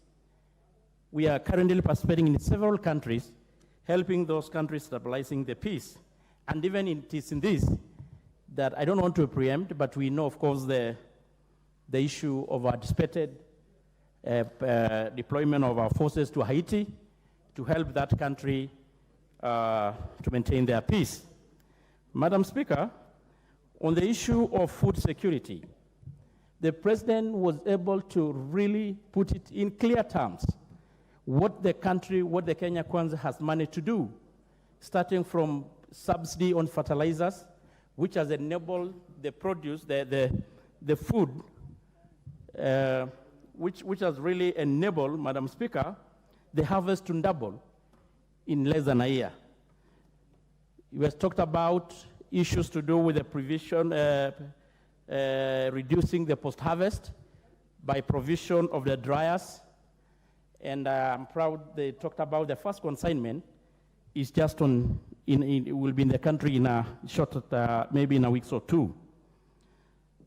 Madam Speaker, on the issues of UHC, we know that this House passed a bill to include the issue of Health Facility Improvement Fund, which will be able to ring-fence the funds that are generally generated by health facilities to enable them, make sure that the funds are used to improve the facilities, and of course continue to make sure that our health facilities give the services, needed much services to Kenyans.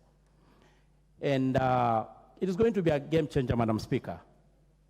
We know in communities where we come from, what really has continuously affected communities, at times even causing them to lose, even sell their property to include land, is the very high bills from the hospitals because of lack of cover, insurance cover.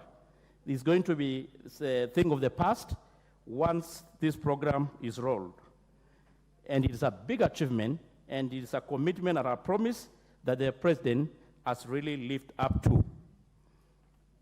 Madam Speaker, on the issue of housing, and of course here seated right on my right hand is the chair, we have really made a progress, a very big progress on the same. There are a lot of housing units coming all over the country, and I'm sure it is in a due course, Kenyans are going to live in dignified manner. Madam Speaker, the other issue that I want really to talk about is the issue of the economy. And more importantly, the issue of the Eurobond, a debt that has continuously been a concern to Kenyans.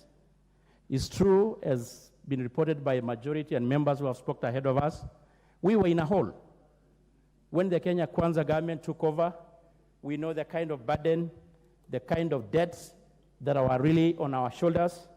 And we're so proud because the President had committed and promised the country that we are going to live to the obligation and we are going to be able to be in a position to clear the debt, the 300 billion that is going to be due in due course.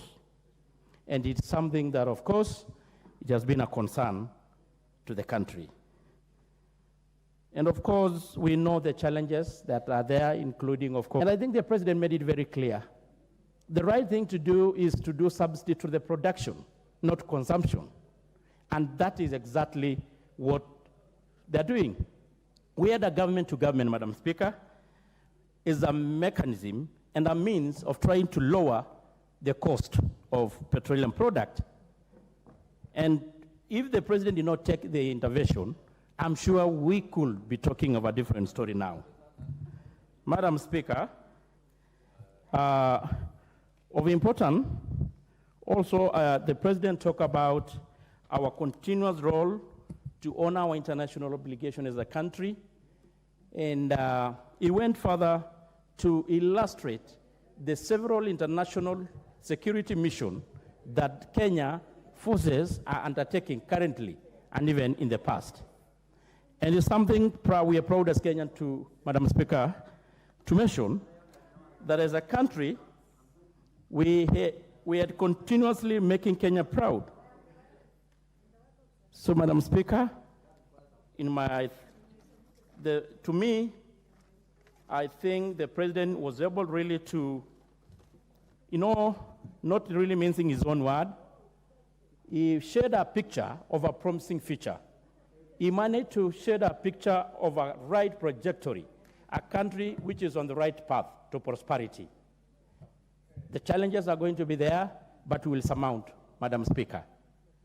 We have the right captain steering the ship, and we are going in the right direction, Madam Speaker. So I want to say that the president managed really to talk on matters that affected Kenya on the issue, of course, of the Wezo Asla Fund. He really mentioned we were so surprised that he had a connection to even the Asla in the village. They're down, the tuk-tuk rider, who talked in their own words on how the Asla Fund had managed to transform their lives. So, Madam Speaker, we have a president, we have a captain, and we are proud to be Kenyan. Thank you, Madam Speaker.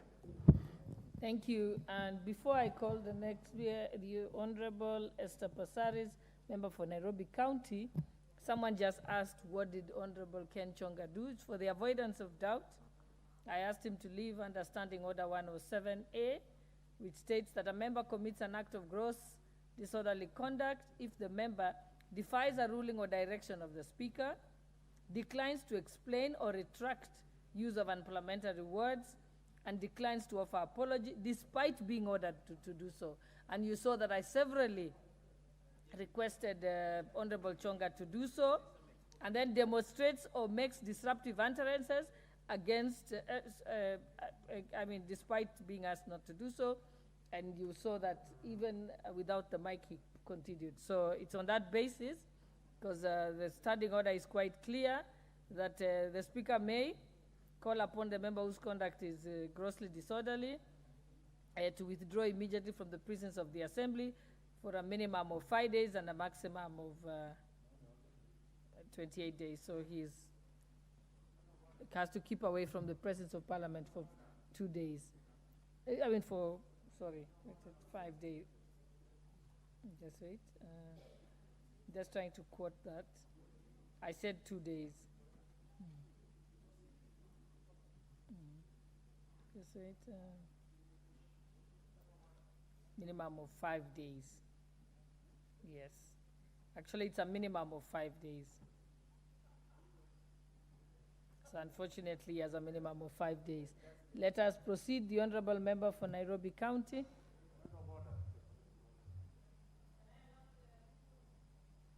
Member has not even spoken, Honorable Passaris. What is the point of order about? Because no one has spoken yet. Proceed, Honorable Passaris. No one has spoken yet. You can't have a point of order over nothing. Proceed.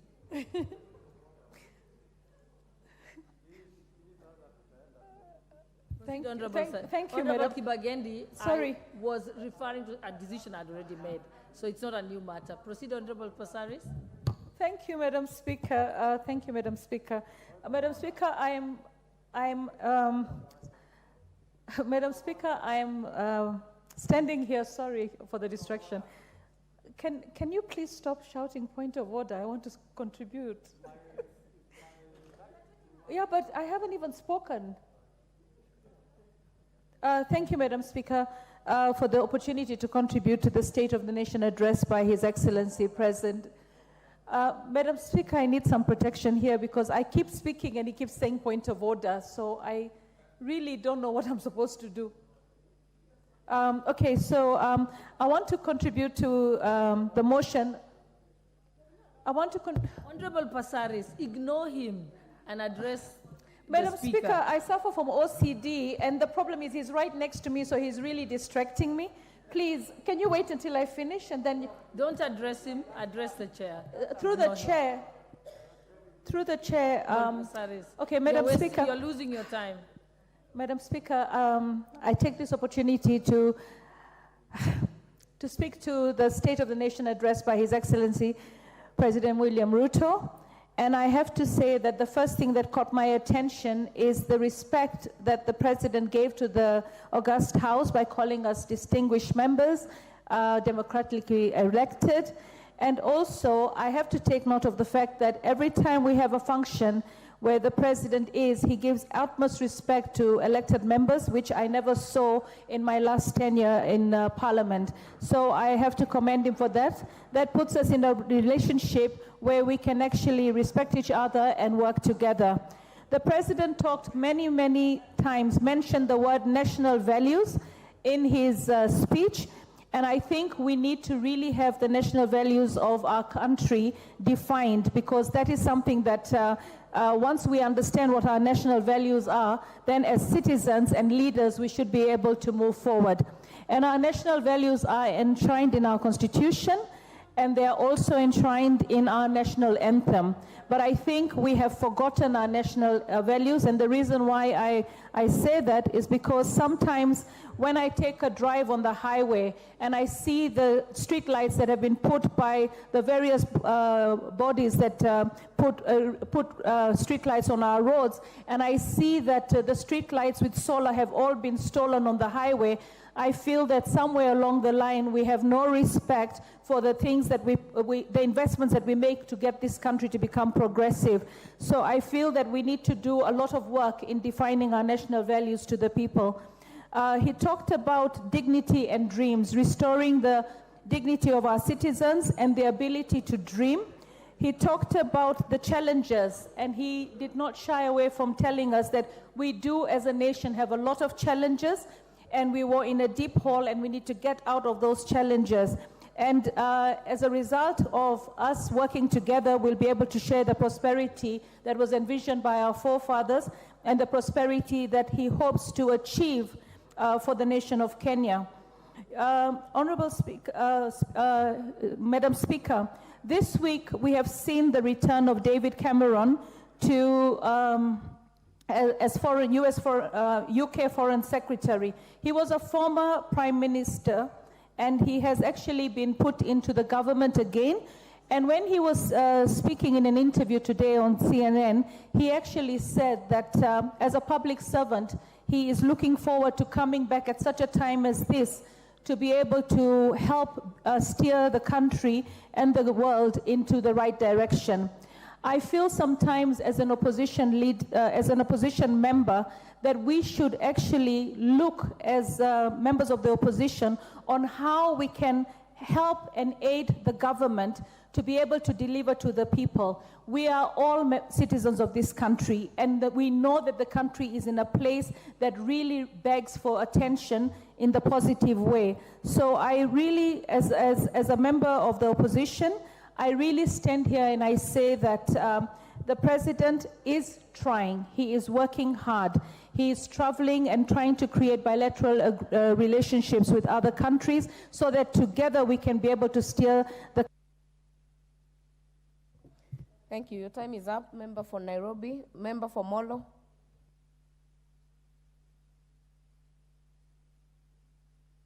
Yes. Thank you very much, Madam Speaker. I am not the Chair of Finance Bill, I'm the Chair of the Committee of Finance and National Planning. Honorable Speaker, a lot of conversation here has been around subsidy. And I'll try to take the first 2 minutes to really explain why subsidies are not a solution to reduction of price.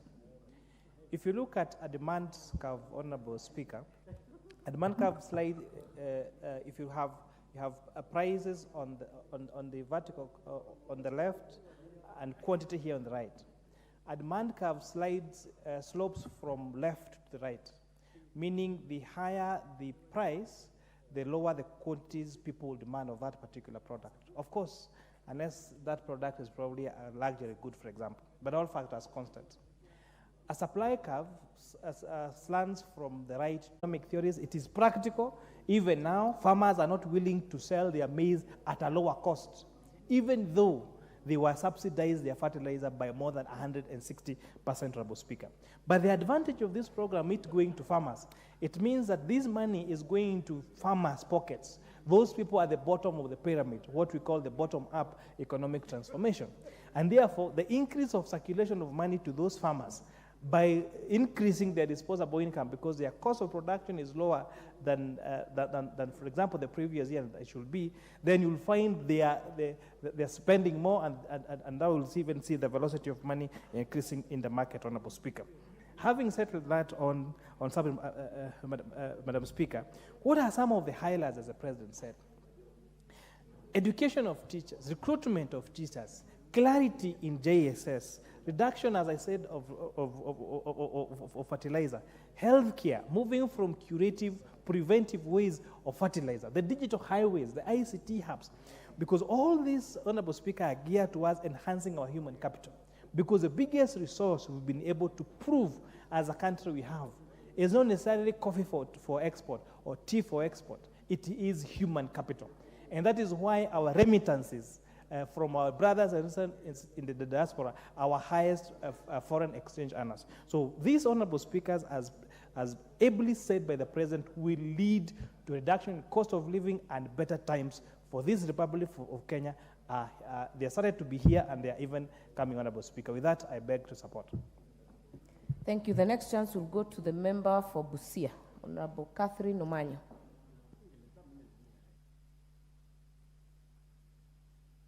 Thank you, Madam Speaker. I listened very carefully to the President's speech that day, and so many things were a little bit amiss, because when he mentioned Gorogoro going down to 60, I come from Busia, and that is our staple meal. I got so excited. But when I went back home this weekend, the reverse is what I found. Gorogoro has not gone down. Instead, it has been hyped. And because of this crisis, taxation, all the drama, you watch at people who would have made maybe Kenyans' life better, the tourists at the airport being tortured. Our country is going down the brink. It is a high time the President listened to people who care about this nation, people who will tell him the truth, people who will call a spade a spade. Just days after he gave us a speech here about reducing spending and everything, we saw the cabinet ministers and the PSS flying helicopters all over the country, using over 300,000 to just go and plant a seedling that is worth 10,000.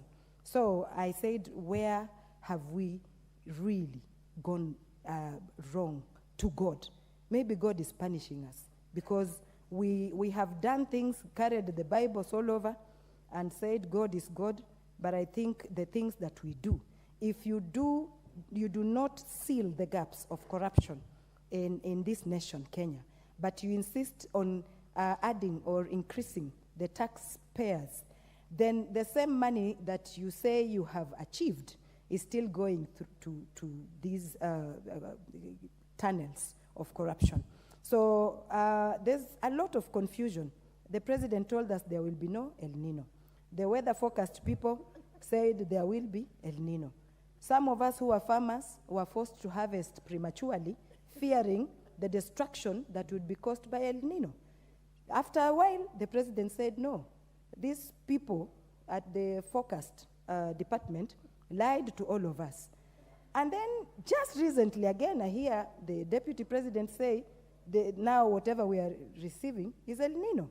So we do not know who is the spokesman from the State House to try and say some things and not leave the president himself to keep looking like a cartoon when he says some of these things. So a lot at the moment is lip service. We want real service, and all of us as leaders, let us tell the president the truth and not keep bombarding the State House with a lot of lies. I saw even when he was taking a breath, taking water, people were clapping, and I was wondering, are they clapping because he's thirsty? We should not exaggerate, because real Kenyans, the hustlers, the people we said we will protect, are committing suicide. They are not seeing anything. Anything we say from today as leaders, we must be accountable, because Wanjiku will look at us and there is nothing we will do in future to try and convince them. The hope is gone. Kenyans are not happy, and that is the truth. Thank you, Madam Speaker. Thank you. The next chance will go to Honorable Nelson Koech. Unlike other members, as directed by the Speaker, you're entitled to 10 minutes.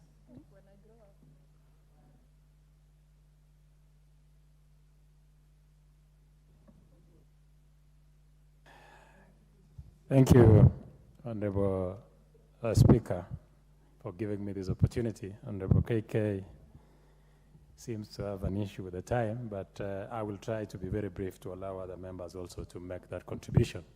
Honorable Speaker, thank you for allowing me to give my remarks on the State of the Nation address by His Excellency the President. For those who care to listen, the President's speech was reassuring. Amid the grim and amid a lot of anxiety in the country, the President sought to reassure the country that we are on the right track. When His Excellency President William Samoei Ruto and his government took over leadership, this country was literally in the brink of an economic collapse. This country was heading to the dogs because of fiscal indiscipline that is manifested even as we are talking. Yesterday, I'm sure many of you have seen online the pictures that are going around on WhatsApp groups and on different fora of the state of our airports and the leaking roofs of our airport. These are some of the things that were done in the dying days of the previous administration. That really paints a picture of exactly how resources, like the President did put, we were living large on borrowed money. We literally did not have any discipline. The President will have had the luxury to come in and sit pretty and also continue borrowing until this country collapsed, or he decided to take that bold step of restoring fiscal discipline and avoiding an unnecessary wastage. Number one is funding of, first of all, funding of production rather than subsidizing consumption. Many have said here, and I'm sure even in our farms, for instance, even in my own farm, you can see the production today in terms of maize. And like he did say in the State of the Nation address, we've had a bumper harvest this year. We are going to have production of almost 80 million bags that is going to feed the country. When you lower food inflation in any economy, you are in the right trajectory. You're actually trying to stabilize, and that is exactly where we are as a country, lowering the cost. I'm sure even in shelves now, when we came in, there was a lot of noise about lowering the cost of flour or unga. And right now, as we are talking, the President did put that we are, prices of unga are retailing between 140, lows of 140 and highs of 175. That tells you that the cost or that the fertilizer subsidy has worked, and the cost of food is going to drop down going forward. The President also went further, and I want to just quickly refer back to the Finance Act, which he also enumerated, importation of fish from outside the country. He mentioned that in Kisumu, Homa Bay, and many other areas along the Lake Victoria, there is big construction of landing sites to enable the fisher folk to continue to harness the potential of the fish farmers and make sure that the fish within the lake region is sold in the market for good value, and farmers there can earn something from the lake. That, I think, is a brilliant move that we also, members of Parliament, did participate in making sure that we are able to restore the market and deny the fish that came from outside the country the space in Kenya, or rather the market within the country. On independence of independent institutions, the President did indicate, like has been mentioned by many of my colleagues, that the first thing that he did that evening after being sworn in was to give autonomy, first of all, to appoint the judges of the Court of Appeal, and number two, to give autonomy to the police by allowing the counting officer to be the IG. That brings accountability and it gives freedom to our independent institutions.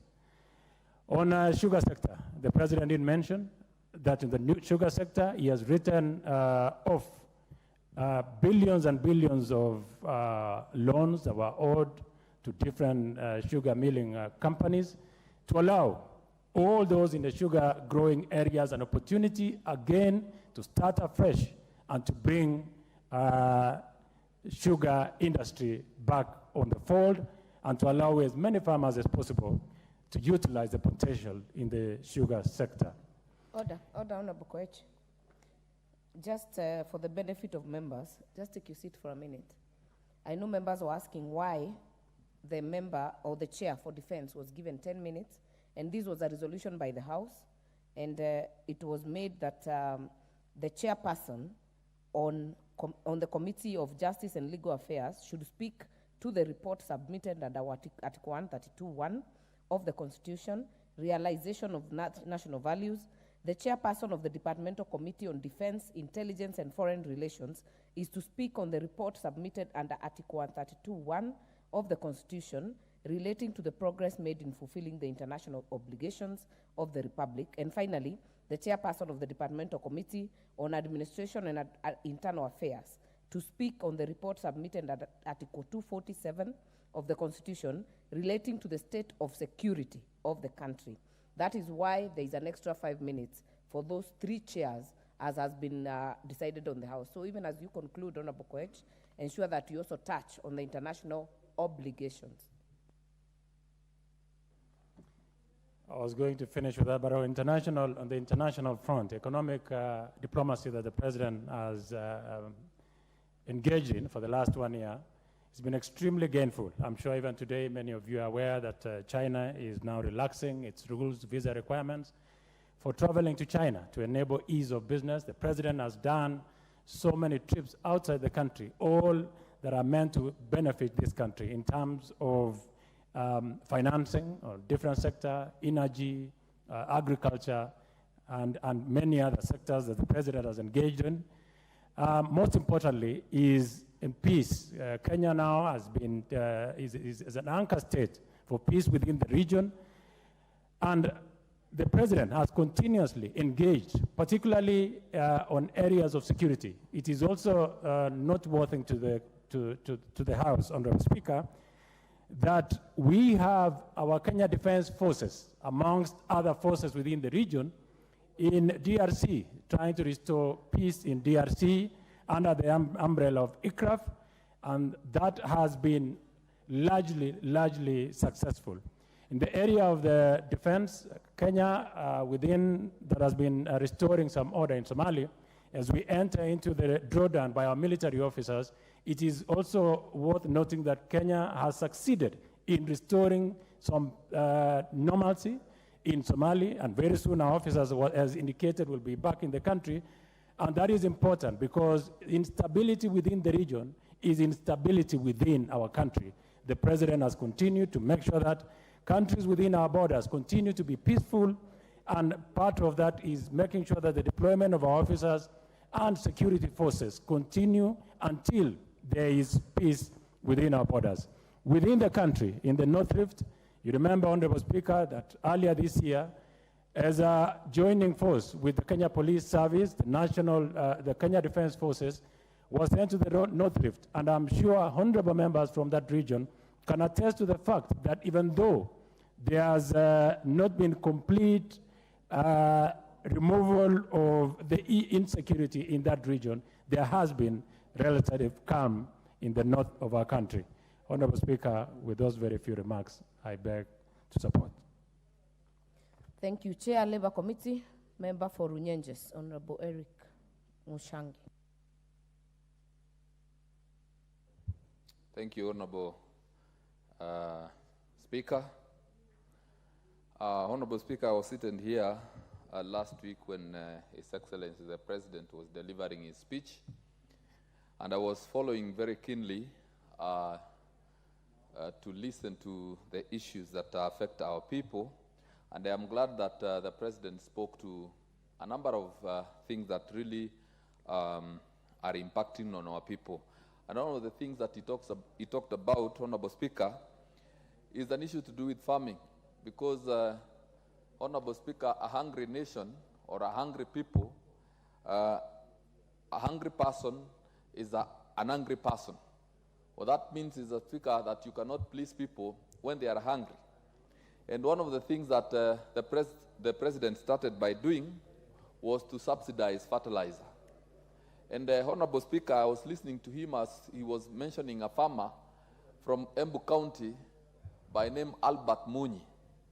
And Honorable Speaker, I wish to confirm that together with Honorable Munyi, that many of our farmers have been able to receive the subsidized fertilizer, which they were previously unable to buy, owing to the fact that it was costing up to around 6,500. But they were able to buy the same fertilizer at the same amount. Yesterday, Honorable Speaker, while we were planting trees, the message from our people is that they needed fertilizer the more, because they are now top dressing. A number of them have received it, and they are continuing to receive it from the government of Kenya.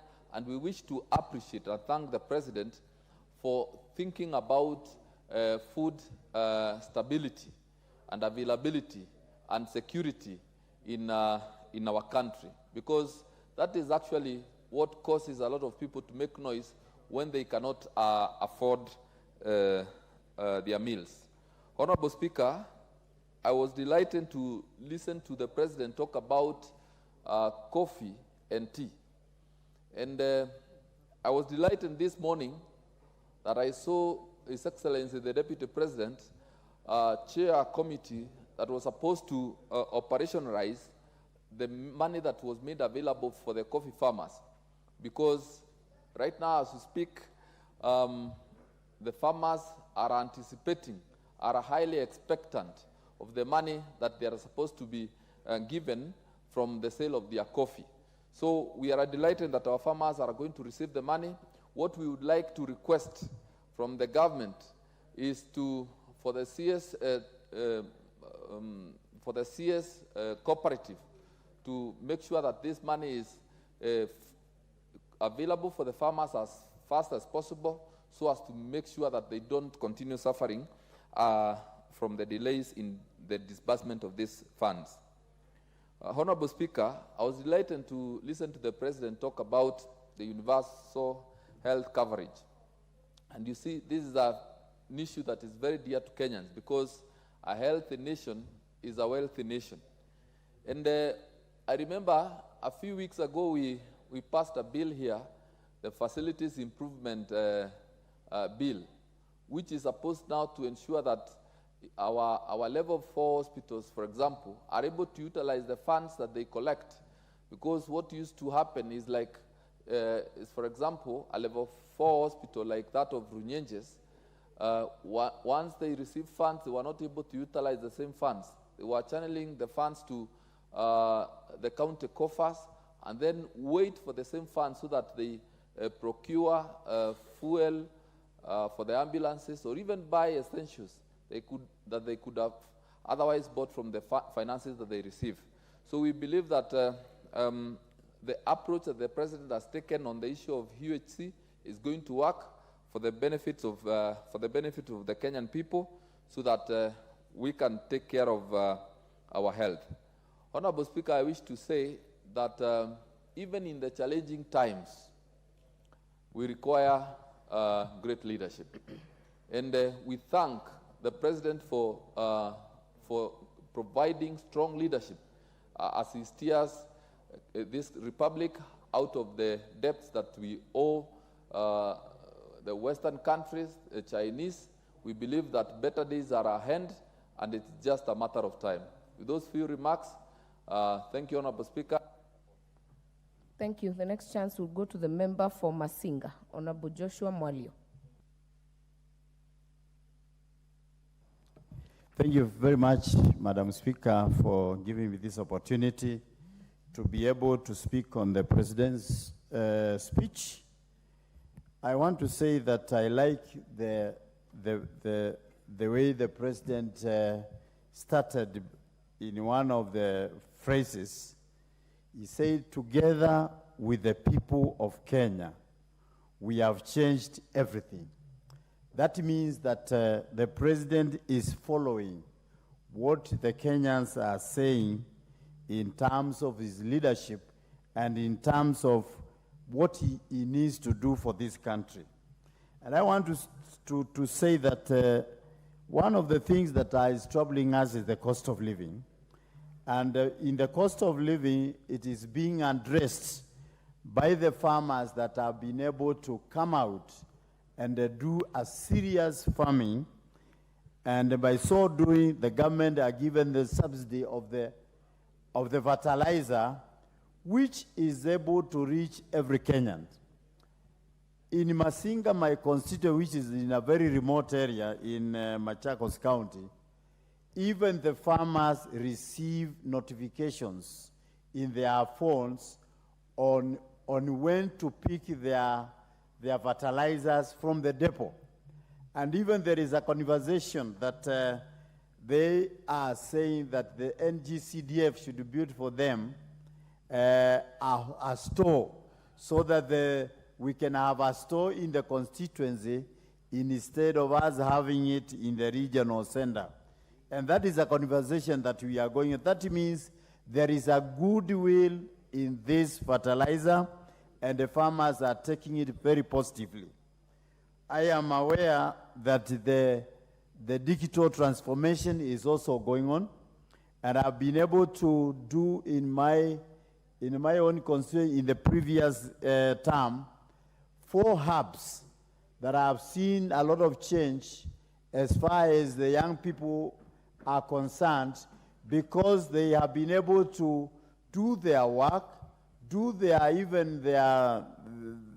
applications, do also their assignments from their various universities and colleges from the same hub which I had to install for them. And therefore, I am sure that as far as the apps that are being implemented by the ministry are concerned, it will be a game changer, because the small ones which we had installed last term, they have already been able to transform some of the gains, and we have seen the young people are happy, and they are able even to look for the jobs from those platforms. Another thing that I picked from the President's speech is that the support that the Ministry of Agriculture is supporting the farmers. For example, they have been able to float from the Department of Crops. They have been able to plot drying areas whereby they can be able to dry the what do you call them, the grains, the grain drying centers, which are being built in 5 centers, 2 in Meru, 1 in Bomet, and there are others which I cannot remember, but I have picked them from the adverts, which they have already floated the tenders, so that they can be able to support the farmers to do that. The other thing that I have been able to pick is that the fish landing base, the blue economy is also doing wonders. 22 landing bases have been able to be identified. Some have already been able to be built, and the fishermen are able to fish from the sea and from Lake Victoria, come and put the fish in those landing bays, in the cold rooms that are there, in the processing rooms that are there, so that the people can come and sell their fish from those senders. And the exporters of fish are able to access those landing bays and be able to sell to. Your time is up. Member for Mandera South. Thank you, Honorable Speaker. I would remind us a speech by the late President Moi. He said, when he described what a good speech looks like, he said a good speech should be like a shortcut, short enough to generate interest and long enough to cover the subject. And that is what the President's speech was like. It was short, it was precise, it was inspiring, it was forward-looking and foundational. The President reminded us on the successes the Hustlers Fund had made, that now the Hustlers Fund had disbursed at 6.6 billion, and that there were savings of about 2.3 billion. And he also reminded us on the pension savings, which had increased from 1.4 billion per month to 6.5 billion per month. The President also reminded us on the successes that the fertilizer program has had, especially towards contributing food security and food production, especially in the maize-producing areas. The President also told us about the successes that we have achieved in the education sector, and particularly the report of the Presidential Working Party on education and the radical recommendations that are in that report. The President also reminded us that his regime has employed 56,750 new teachers, that is 56,750 new teachers, and that health is getting revolutionized, where the Afya Nyumbani has employed 20,000 employees, and we have about 100,000 community workers in our counties as community health promoters. The only thing that I think the President left out, and I wish the President had talked about this, while he elucidated about the successes we have had in agriculture and food production, the President forgot to mention the successes we have had in the livestock sector, which supports about a fifth of the population of this country. The ASAL counties in this country hold a population of 10 million Kenyans, which is a fifth of the population, and they rely heavily on livestock, which contributes about 13% to the GDP. So I wish the President had mentioned that the successes that we have made in the livestock sector, because it has a lot of impact on the life of the pastoralists, especially those ones in the northwestern and northeastern parts of this country. I also thought the President will talk about the ravaging El Nino rains, which have really caused havoc, particularly up in the north. As of Monday, we have been told that there are 46 deaths related to the floods caused by El Nino rains, but the President did not talk about the El Nino rains, and I wish he had addressed the El Nino rains to make his speech even more sweeter and more inspiring. Finally, Madam Speaker, I would say that while the Hustler Fund has made all these successes, where there are 36.6 billion which has been disbursed and a savings of 2.3 billion have been made so far, the Hustlers Fund has locked out a huge population of this country that profess Islam as religion and that do not want to take loans on Hustler funds because of the interest that it attracts.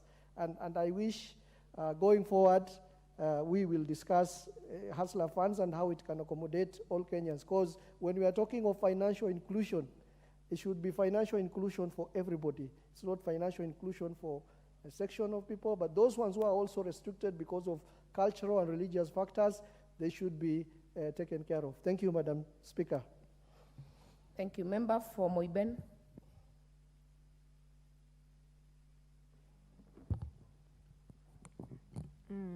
Thank you, Madam Speaker, for giving me the opportunity to comment on the presidential speech. Madam Speaker, first I want to allay the fears from some members who have spoken earlier that the president is being misadvised by people who are closer to him. Madam Speaker, I want to say that the president has been a member of parliament for 15 years. He became a deputy president and is now the president. He listens to the people, he understands Kenya, so there is no way somebody can be purporting to be misadvising him on how to run the country. Madam Speaker, we understand the economy, how it was before the current president took over power. Madam Speaker, immediately he took over, he appointed 6 judges, some misnomer which was there before he corrected it. And as soon as they took over office, we have felt some ease of some cases have been fast-tracked. And Madam Speaker, I can say even in my county, in my constituency, we were able to get a new court. I mean, they were able to start a new court. So it means the president is much aware of the process, the judicial system, that cases should be fast-tracked so that Kenyans can get justice. Madam Speaker, the issue of food security, the president was able to, in his plans, to build the capacity for farmers. For instance, farmers were given subsidized fertilizer at a cheaper price, and this fertilizer was devolved to the local stations in our constituencies and in our wards, in our counties. Madam Speaker, as we speak, the production, for instance, in the maize production, for record, in this time, farmers have had a good harvest. And I can say without fear of contradiction that our brothers and sisters who had been carrying sufurias previously should visit Moiben constituency and buy maize at a very affordable price. We shouldn't be crying about the price of unga, the price of what. Maize is in plenty in my constituency, and we should, those who have no unga can make a visit to Moiben. Madam Speaker, the presidential task force on the education reforms has been a mileage in this dispensation. Madam Speaker, you realize that 56,000 teachers were employed within, as soon as the president took over power. And these teachers were distributed in the entire Kenya to sort out the issues of education. Madam Speaker, remember, previously with the 844 curriculum, most of our learners were not able to practice what they were learning in class. And as a result of the education reforms, soon we are going to see those learners who practice what they get, that they will be able to put into practice the knowledge which they've acquired through the new education system. And we have started feeling the reforms which are being done in the education sector, including the funding model in our universities. We realized that previously most universities were having debts. They were struggling with finances because the funding model was wrong. But the current government, with the shepherdship of Honorable Dr. William Samoei Ruto, have seen that we have put things right, and very soon our universities will be back on their feet. And Madam Speaker, finally, the Euro bond, which the President promised that it was going to be cleared in the next 3 months. The beauty of a debt is to pay, and I think the economy will start picking up. Thank you, Madam Speaker. I know my time is up. Thank you. Next chance to the member for Kaiti, Honorable Joshua Kimilu.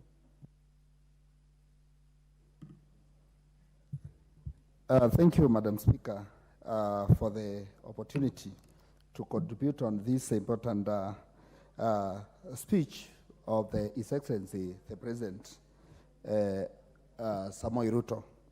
Madam Speaker, I want to say on Thursday I was here keenly listening to the speech of the President, and Madam Speaker, he touched some important things like paying of the debt, which is an animal in the house, which is a very important thing the President is doing, and it's important to give credit to where it deserves, Madam Speaker. And I think that is encouraging, and that is something I can say that is good, what the President is doing. Madam Speaker, again, he talked of the subsidies in fertilizer, lowering of the fertilizer, which will also help the farmers to make high yield, which will also contribute to the improvement of living standard of our people, Madam Speaker. But Madam Speaker, I want to say that I was expecting the President to touch more on the economy of the country and how to make the life affordable to Kenyans, Madam Speaker. Madam Speaker, currently, as we are speaking, parents are suffering because, as you see where the economy is now, those hustlers down there, we are talking about Mama Boga. You know, it's easy to mention the name Mama Boga or Boda Boda. But when you go on the ground is where you see the reality of these Mama Bogas. They are suffering. They have closed their kiosks, their shops. In my constituency, Madam Speaker, of the weekend I was there, and I met the Boda Boda boys are going with some bottles with a small fuel because of the economy. Because 100 shillings now, you cannot even buy a fuel which can make that motorbike to even walk for cycle for only a kilometer, Madam Speaker. And with such an economy, Madam Speaker, I was expecting the President to give a solution to the current situation in our country, Madam Speaker. And I think, Madam Speaker, by doing so, the President will be in a position to make Kenyans happy. As we are speaking now, Madam Speaker, the students in the universities are struggling with hardship because they were expecting their help to reflect on their portals. And as we are speaking today, Madam Speaker, we are getting calls from every corner.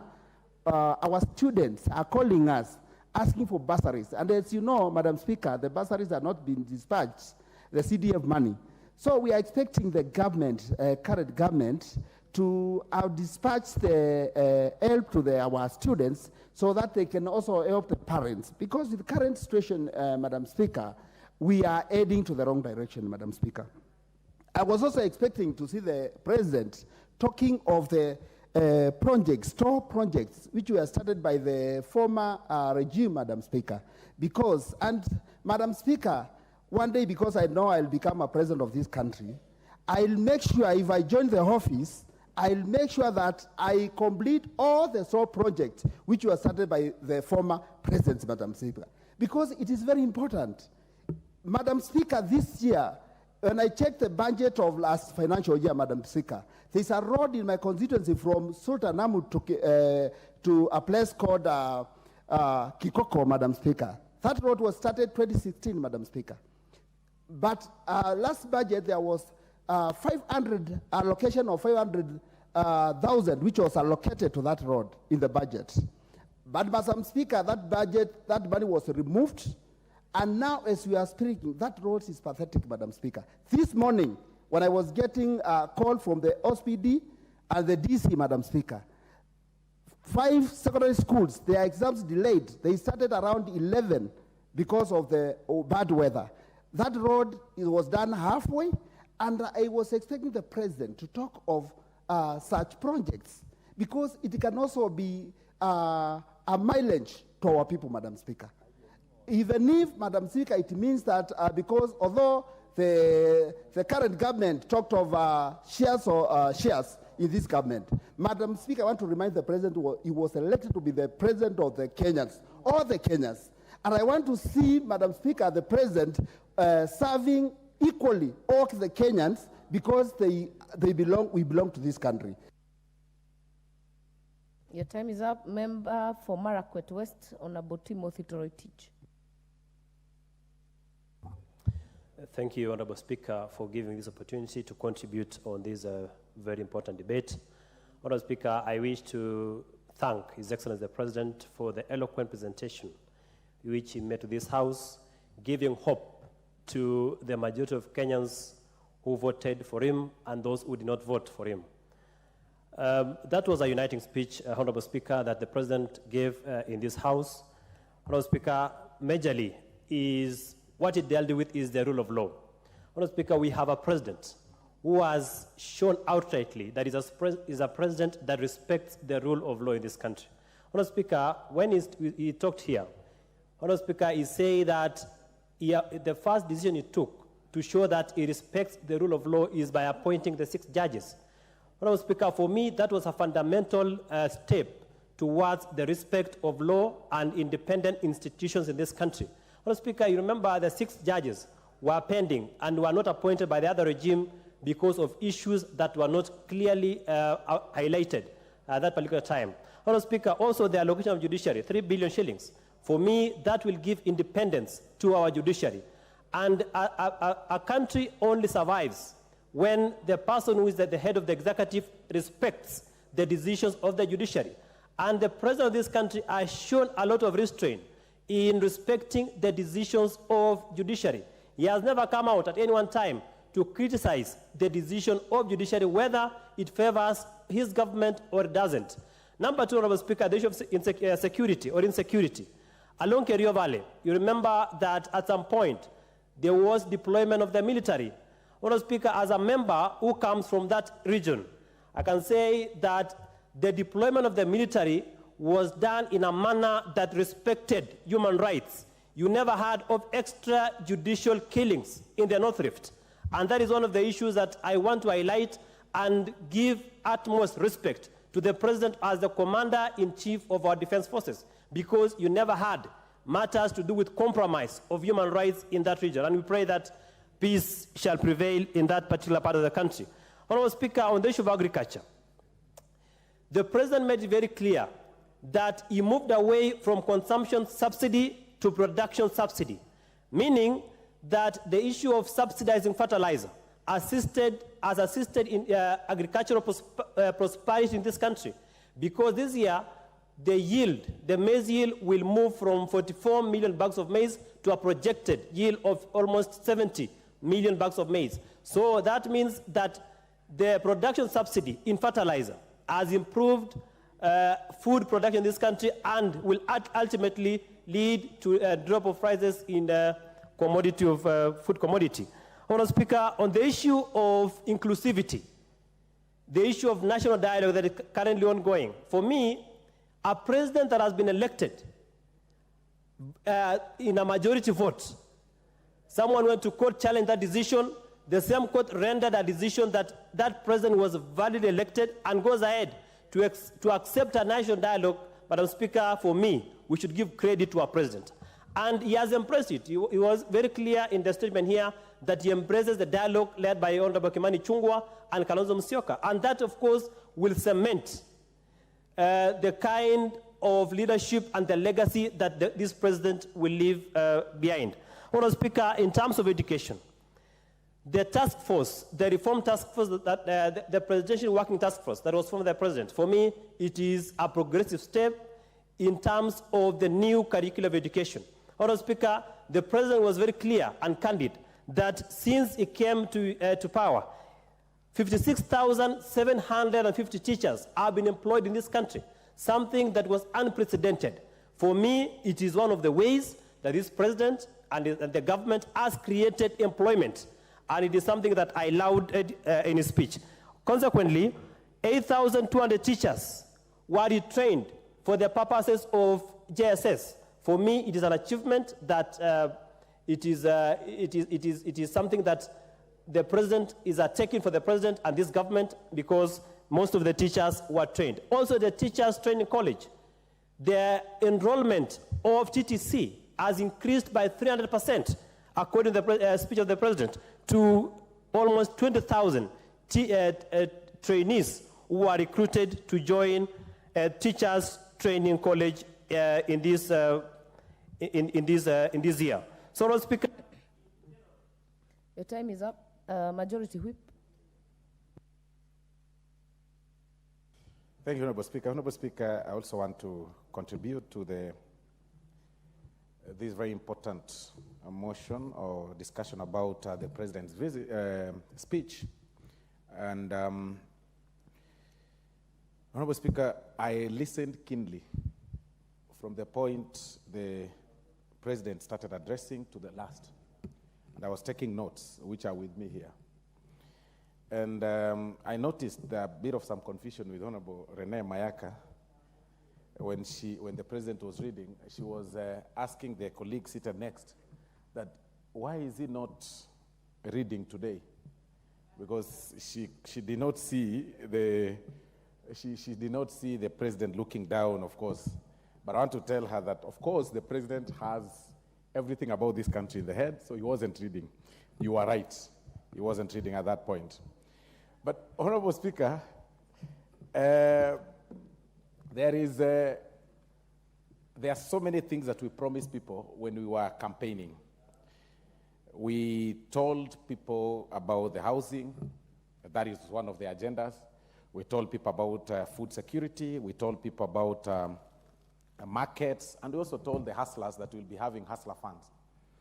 Honorable Speaker, what the President did is to give an highlight of what he's been able to do in the past 1 year and the preparations that he set to achieve the other promises that he made while campaigning. He talked about the food security. And when he talked on food security, Honorable Speaker, he said that we need to encourage people to move, or rather to push on production, food production, rather than giving people food or aid. And that is why he talked about the subsidy, the success story about the subsidy fertilizer that we all know, that has gone across the country, that has been distributed all over, including my place. He gave us a report. He talked about the reduction of that pricing, which was about 7,000 in the previous regime, and has reduced to 2,500 shillings. That shows clearly that in another 2 months or so, then the yield will be so high, and it will have given us the food security that we so need. That is a success story. He talked about 2 or 3 stories that were given by people who have enjoyed the success story of the Hustler Fund. Talked about a gentleman from Mombasa and a gentleman from Kisii that he made calls to, and different places in this country. Honorable Speaker, that is a promise that has been fulfilled. It is what we promised people, and it's what he promised people during the campaigns. We have seen it working. He also talked about the unit, the housing units. It's a promise that we made. We are doing 46,000 units as a coalition in the Kenya Kwanza. He gave a record on that. He gave a status on where they are, how far we have reached in terms of those houses, and examples of the units that are almost done. In fact, that very morning before he came to give us the address, he was in Ruiru for such, with practicality. He displayed the practicality of the housing units that are being done. And that is exactly what we are discussing here, Honorable Speaker. That what we promised is not only many of the things that we promised people as when we were campaigning as the coalition, we've achieved close to about 50% of them. And that is the record he was showing, that the other percentage will be achieved in the subsequent years. He also talked about the hiring of teachers, that it is in this regime that we've hired more than 50,000 teachers. Actually, to be specific, 56,000 teachers. At a go. It has never happened. At a go. We all live in this country, and we saw that. We've been seeing that happening. That is a success story. The issues to do with the public sugar mills, the issues of trying to help them recover their debts, or rather mitigate their debts so that they can be able to come back to normalcy and continue with business. He talked about that. It is a success story.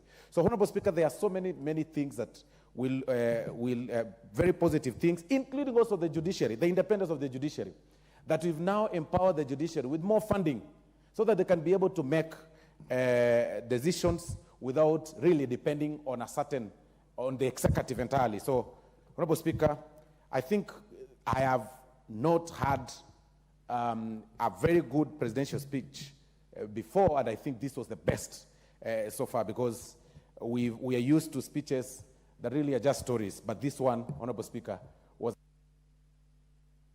Honorable Irene Mayaka, you'll get the next chance. Maybe you'll confirm what the Chief Whip has said. Thank you very much, Honorable Speaker. Honorable Speaker, Honorable Osoro knows very well that I am an IT whiz kid. So there's no way I don't know what was going on that day. And Honorable Speaker, I just want to give my remarks in terms of a scorecard of 90 to 10, where 10% means what went well and 90% what did not go well with the President's speech.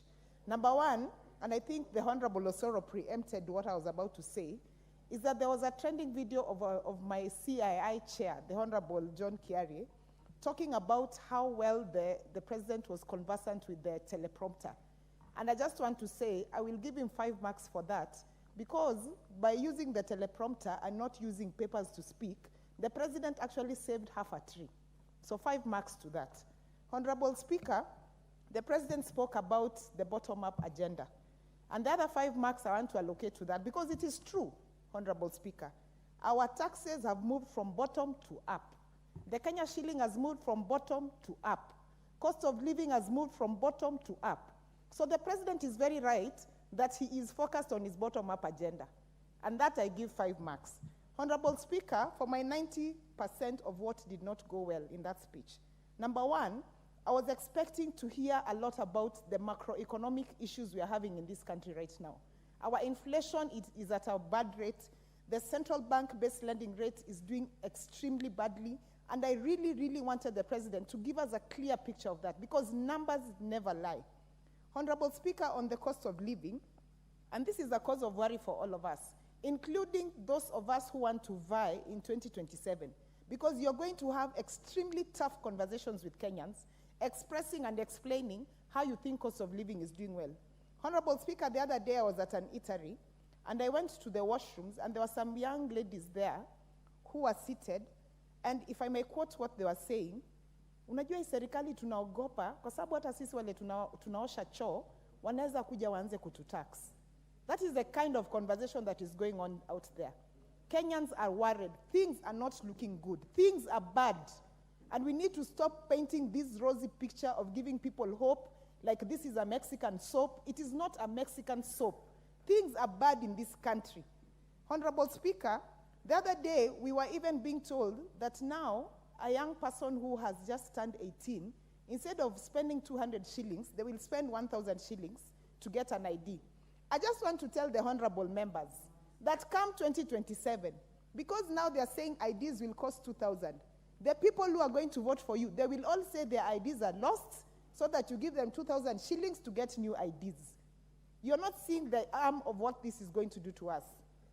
Honorable Speaker, in terms of the tangible results that were shared here, and the state of the economy, this economy of ours, Honorable Speaker, and I just want to refer back to the 3rd paragraph of the President's presidential State of the Nation address, where he said that he undertook to ensure, immediately after his being sworn in, he undertook to ensure urgent transformation of our economy. But Honorable Speaker, the state of the economy in this country, it is actually falling faster than my mammary glands. That is how bad things are in this country. And we just need to put things into perspective. We need to tell Kenyans the truth.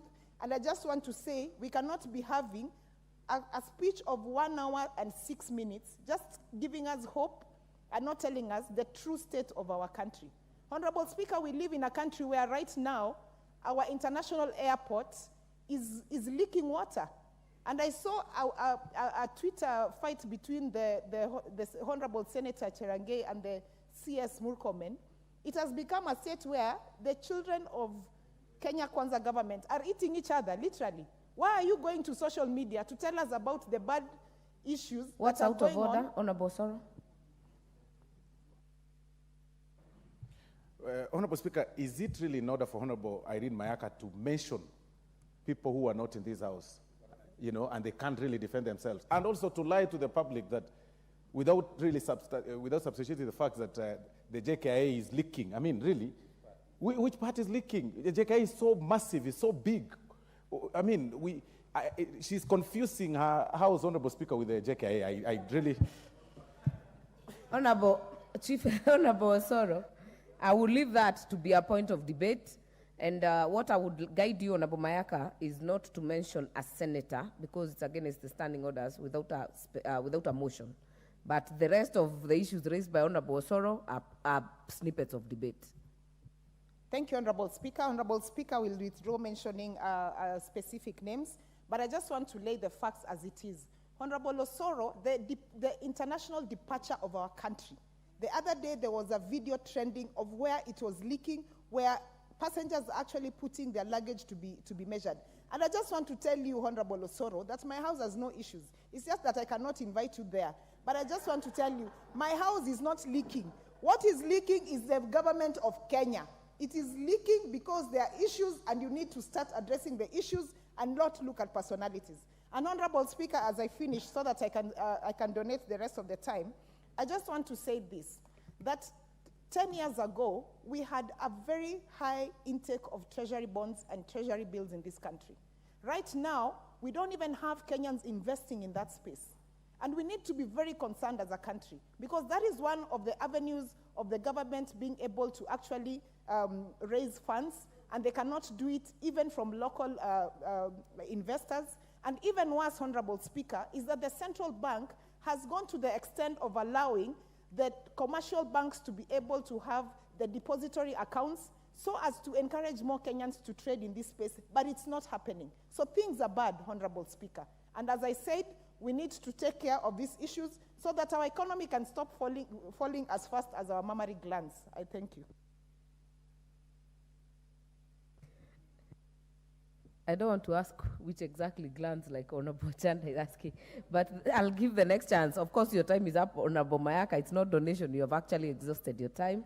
Member for Saku, Honorable Dido Raso. We'll take the next chance.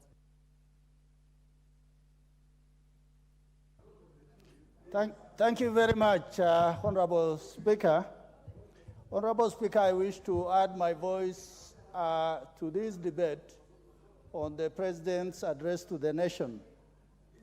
I would consider it in terms of constitutionalism, democratic accountability, and governance.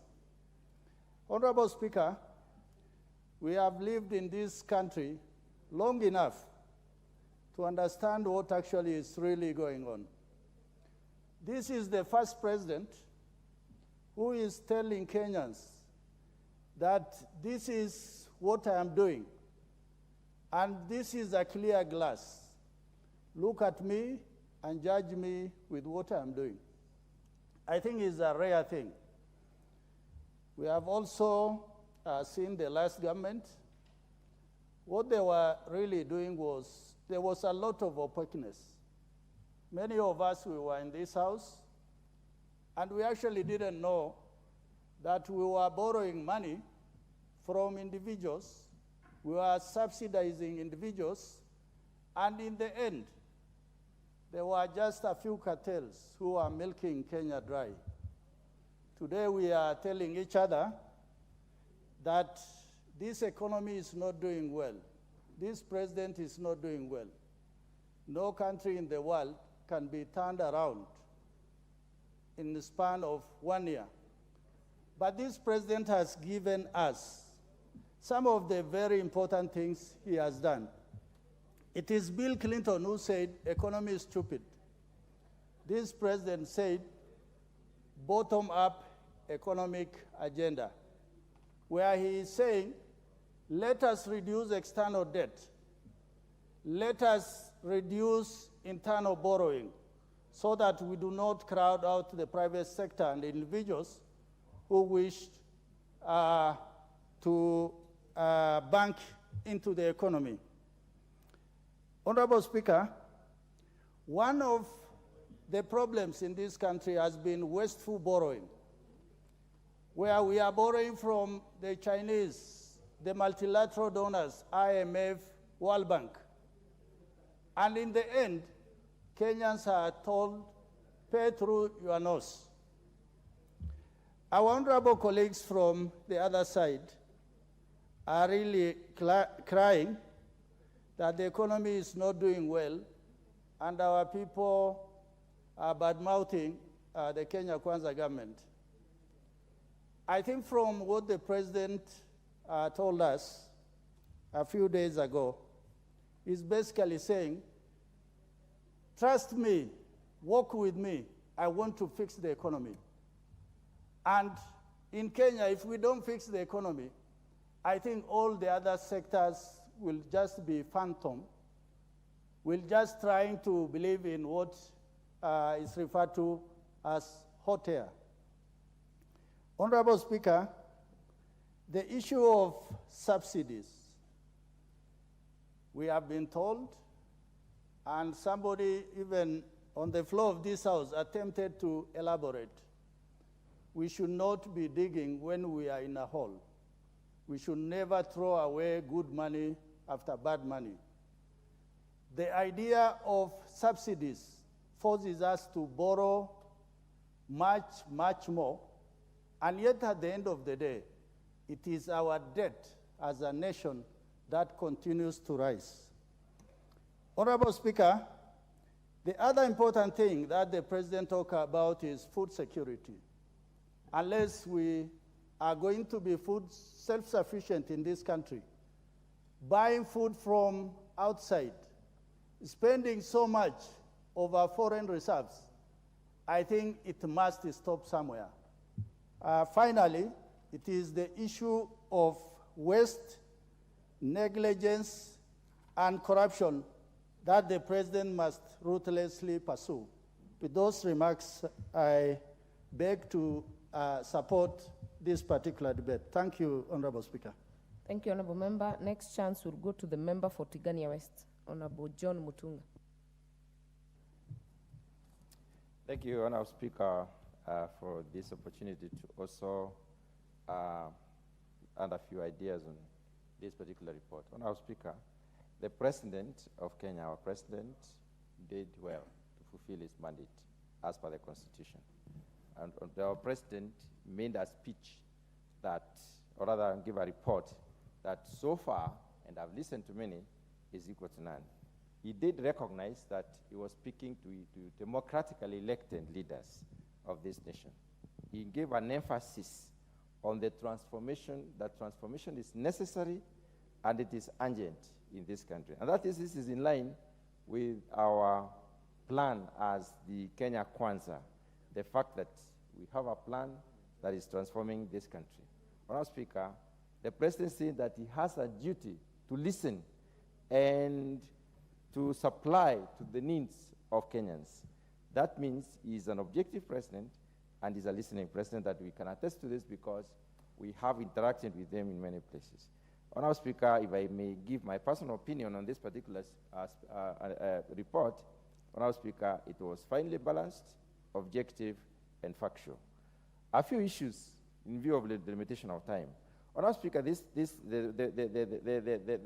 report dwelt in depth on the state of the economy and what needs to be done to improve on the economy. And this was in context with the bottom-up economic transformation agenda. And I wish to pick out a few. Honorable Speaker, the President clearly stated that we have been able to establish 22 landing sites. Many speakers have alluded to landing sites. Some are saying they are too few. Others are saying that there are very many which, of course, have not been attended to. In the development process of our country, we do not do everything at once. We just talk about what has been planned for and what has been funded. And that is a fact. Honorable Speaker, some of my colleagues have said that the report was not factual, and I want to prove that it was factual. He spoke about the farmer registration and subsequent digitization. This country saw to the registration of 4.8 million farmers by the end of last year. To date, we have 6.3 million farmers registered, and they are not just registered, their data is fully captured in the digital divide. Today, we are saying that we are planning as a country and as a sector to have an extension service that will target these farmers specifically using the various provisions of the digital resources. Madam Speaker, the President basically talked about the fertilizer subsidy. The fertilizer subsidy has impacted on the food production cost in this country. We realize that fertilizer subsidy was reduced by up to 60%. The fertilizer cost, the cost of price of fertilizer was reduced to about 60%. This means that the farmers have been able to produce at much lower cost. And today, maize is selling at 2,800 to around 3,800 in some parts of this country. That means, therefore, the cost has come down. But I want to borrow to seek some ones from the Chairman of Finance. The Chairman of Finance talked about the demand curve and the supply curve. And if these issues are not attended to, if the cost, the cost reduction is not transferred to the farmers, to the consumers, then the effort the government is putting in bringing down the cost of production will not have the correct impact. Honourable Speaker, the President talked about post-harvest losses intervention. This intervention has led to importation of 100 dryers. The dryers are supposed to bring the moisture content of the grains to around 13%, especially the maize, so that maize does not continue growing. Remember, it's a biological product and it continues growing. And as it continues growing under storage, then you realize that we basically lose it. Honourable Speaker, this intervention has already been factored in the budget, and we have 2.34 billion shillings that is targeted at buying these dryers. The President talked about the interventions in the coffee stabilization support of about 4 billion. He also talked about the waiver of the debt from 5 sugar companies, Moroni, we are talking about Soya and so on, of around 117 billion. And then the subsequent also support, which is already in the supplementary budget, of 1.7 billion shillings. Your time is up. Honorable members, remember it's 5 minutes for every member. So plan your contribution. Member for Kinangop, Honorable Thuku Kwenya.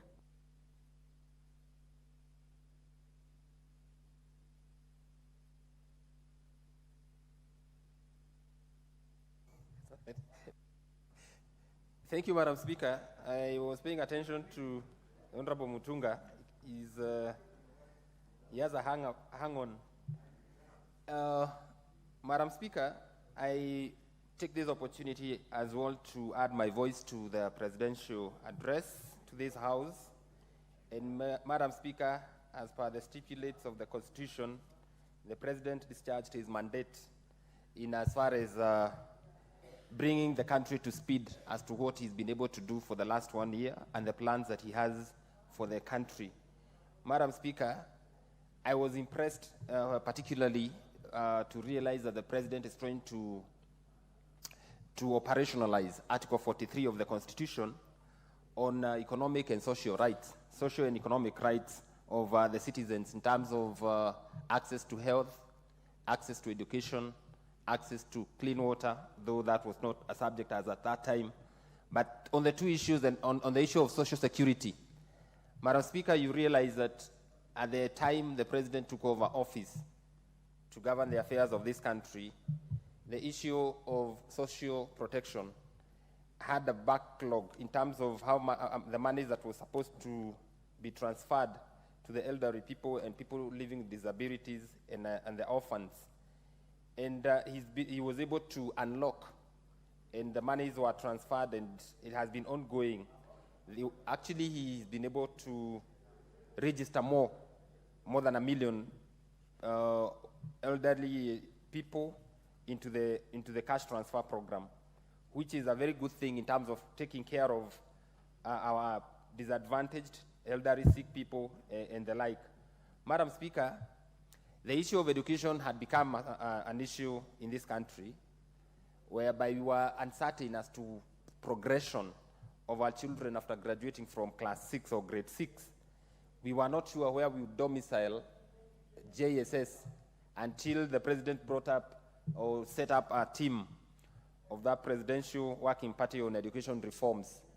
And they were able to come up with recommendations as to the effect that now JSS is domiciled in primary schools, and deployment of teachers so that then there would not be the hiccups as was envisaged by many of us who are so uncertain as to what would happen. And therefore the president, while he was very new in office, did a very important, took a very important step to set up that team that really came to save the day for our learners.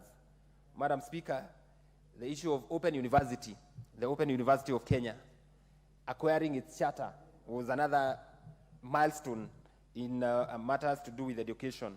Madam Speaker, the President was very candid to state to the nation that in the next, there will be an intake of 1,000 students starting January who are going to be beneficiaries of Open University education that is being offered by the state university. And Madam Speaker, Article 43 of the Constitution stipulates clearly that education is a right, a basic human right for everybody, every Kenyan. And therefore making this reality to come will give an opportunity to every interested learner to acquire the highest level of university education. This will help even in terms of collaboration, whereby Open University will be able to reach out to some of the renowned universities in the world so that they can offer services from far and be able to interact with our learners locally. Madam Speaker, on the issue of economy, which is really hurting many people in terms of cost of living and all, the President was very candid to state that the headache that we are in today is because of debts that are spiraling, but there is every deliberate effort for the government to honor all the financial obligations that we have with either our external partners, and local lenders, so that then we live to honor and to deal with our debts. The fact that the beginning of the year, the President has stated that he will be paying the first 45 billion Kenya shillings as to settle Eurobond is something that is coming as a relief to many of us and many business people who are afraid that in the event that we are not able to honor. Your time is up. Member for Ganze? Member for Ganze, Honorable Charo Kazungu. Thank you, Madam Speaker, for this opportunity, so that I can also add my voice on the President's status of the nation address. First of all, I want to commend the President for the speech that was short but precise on very many issues that are affecting this country at this particular moment. I want to start by commending him on the issue of education, the fact that in 1 year, he did manage to employ over 56,000 teachers. We know for sure that KNUT have really agitated in the previous years to employ teachers, but it was not possible in the previous regimes. But only within 1 year, we have seen a president that has made it happen, and 56,000 teachers have now been employed. So we need to commend the president for that. Secondly, I want to commend the president on the reforms in the health sector.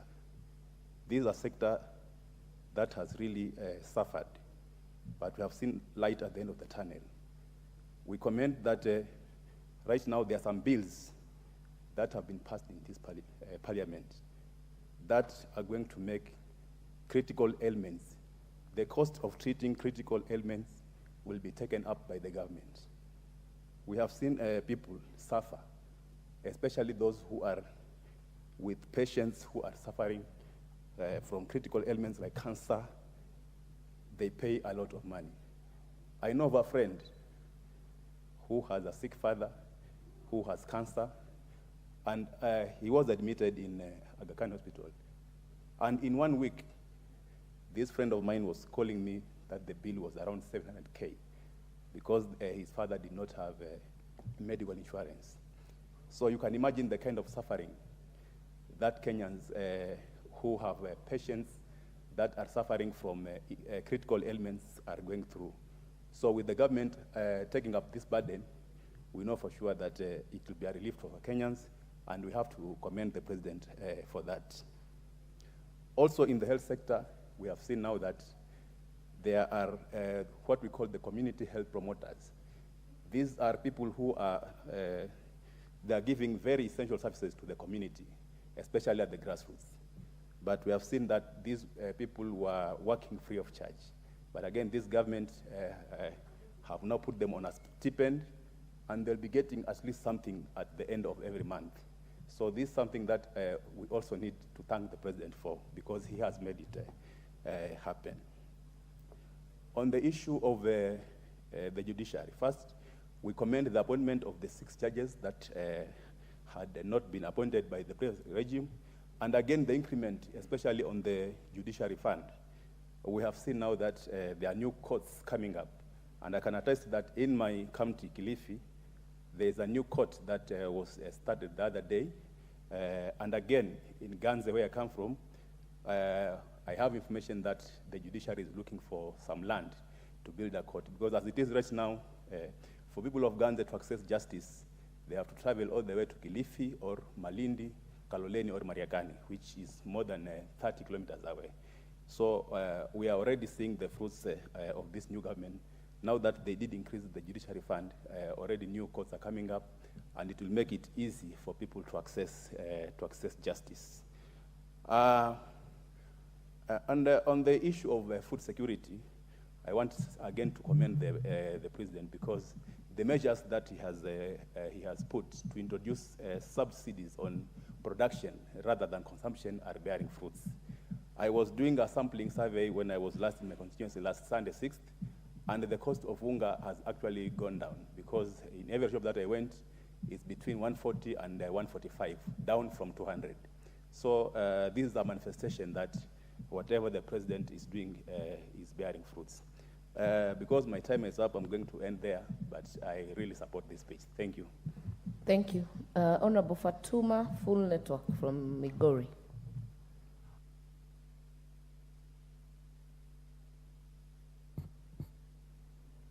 Thank you, Madam Speaker, for this opportunity. Madam Speaker, as I was seated here, I decided to repeat 10 times listening to the president's speech again. I am shocked. The Bible says, "Thou shalt not lie." When the president stands there and mentions a name, I think it was called Carissa, somebody from Coast, who has taken Hustler Fund, 714,000.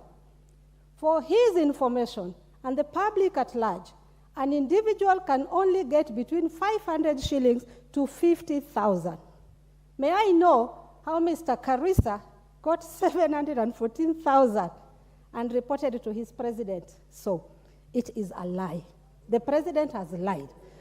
I want to let you know, Mr. Soro, in case you don't know, I see you are jittered. You can only get such figure. Honorable Fatuma, do you want to be informed by Honorable Soro?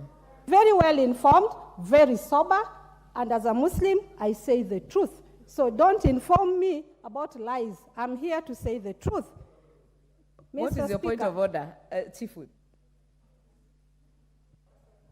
Honorable Speaker, I think Honorable Fatuma is misleading the country. It is indeed true that the individual can only access up to 50,000. But it's also true that there are groups, and that individual is not blocked from accessing funds from a group. So he may have access from the individual, and then got more money when he formed, or rather when he joined the rest in that group. So he got 714 as a group.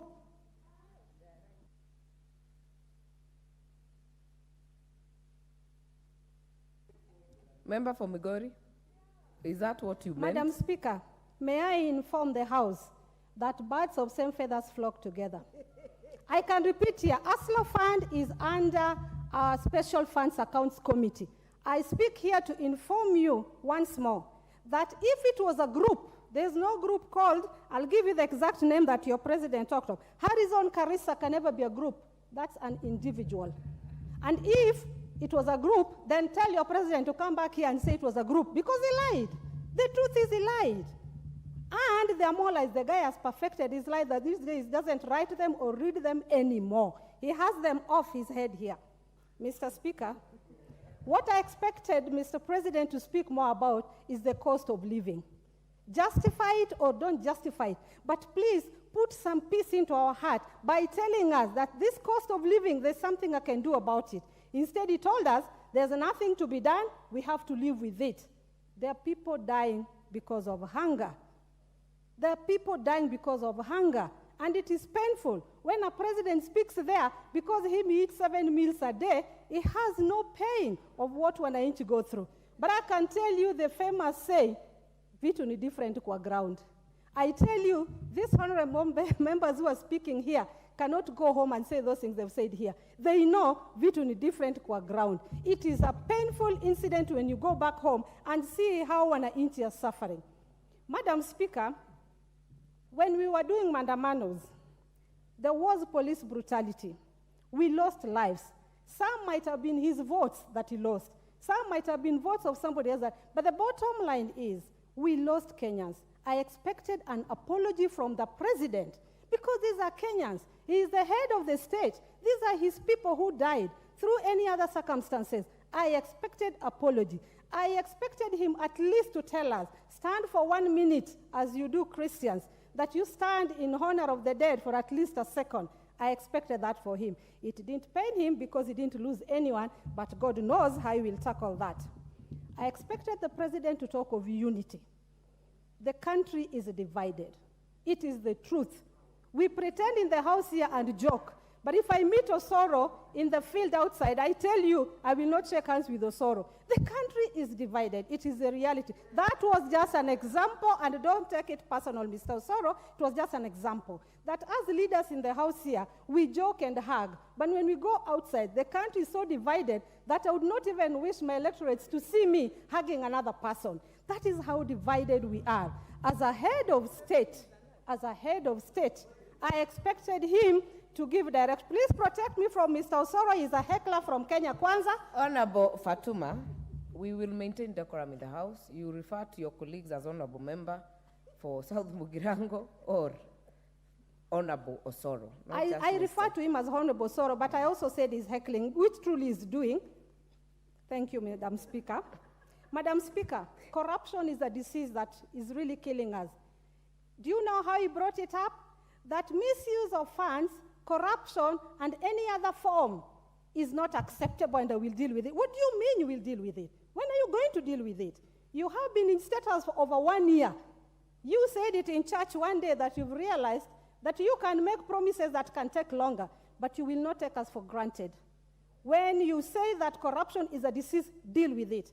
The first day he came to this house, when we were just elected and he was giving his first speech, he promised here and said he's going to deal with corruption. He comes 1 year later and he tells you, I will deal with corruption. Is he trying to confirm or justify the statement he said in church to please the churchgoers that some promises do take long? Corruption, we cannot wait any longer because we are losing millions. So please, honorable members, as much as you want to celebrate your president, tell him the truth that vitu ni different kwa ground. He talked of Mama Mbogas. I talked to Mama Mboga in Kondele, who told me, when you go to Nairobi, do you see the president? I said from a distance. He said, if you ever get close to him, tell him never to refer to us again. We are not his people. He used us. He doesn't care about us.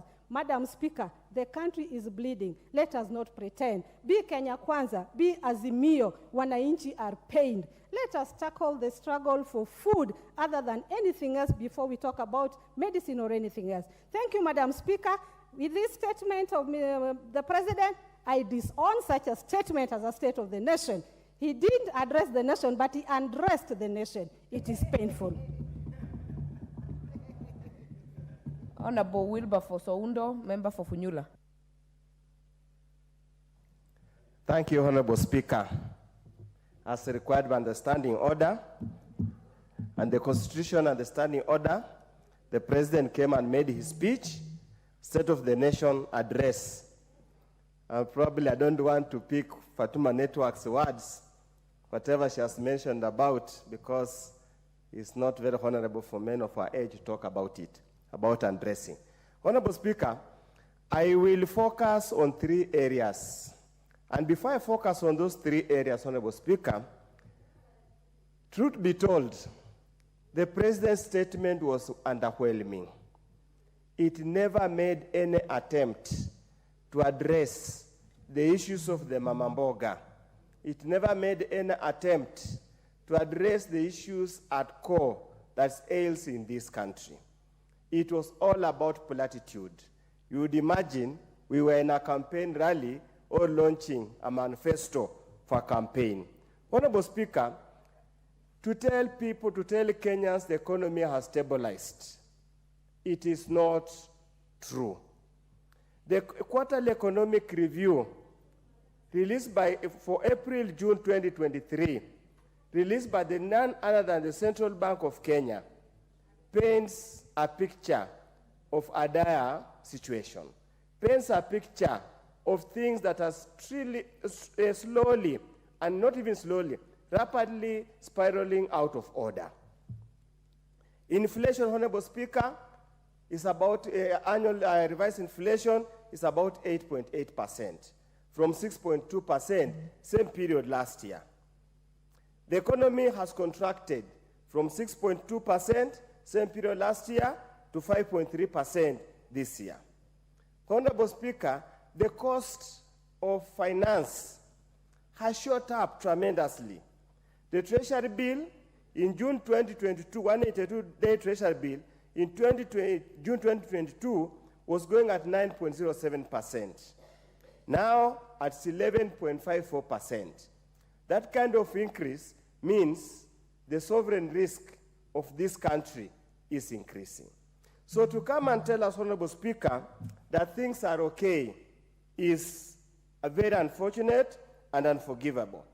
Honorable Speaker, as I came here, some members of certain WhatsApp group sent me these 2 captions. This one, the President, when he was in the campaign, on 30th June 2022, this is what he said. The challenges of cost of living is not scientific. The challenge of the cost of living is increasing agricultural productivity, period. This whole story of Ukraine is a lost cause. On 14 November 2023, the war in Ukraine has created a dire situation in the whole region. As a result of the war, the price of commodities has escalated, and that has resulted in a higher cost of living. Honorable Speaker, we are Christians. And Christians, we are duty-bound to tell the truth. We are duty-bound not to speak from both sides of our mouths.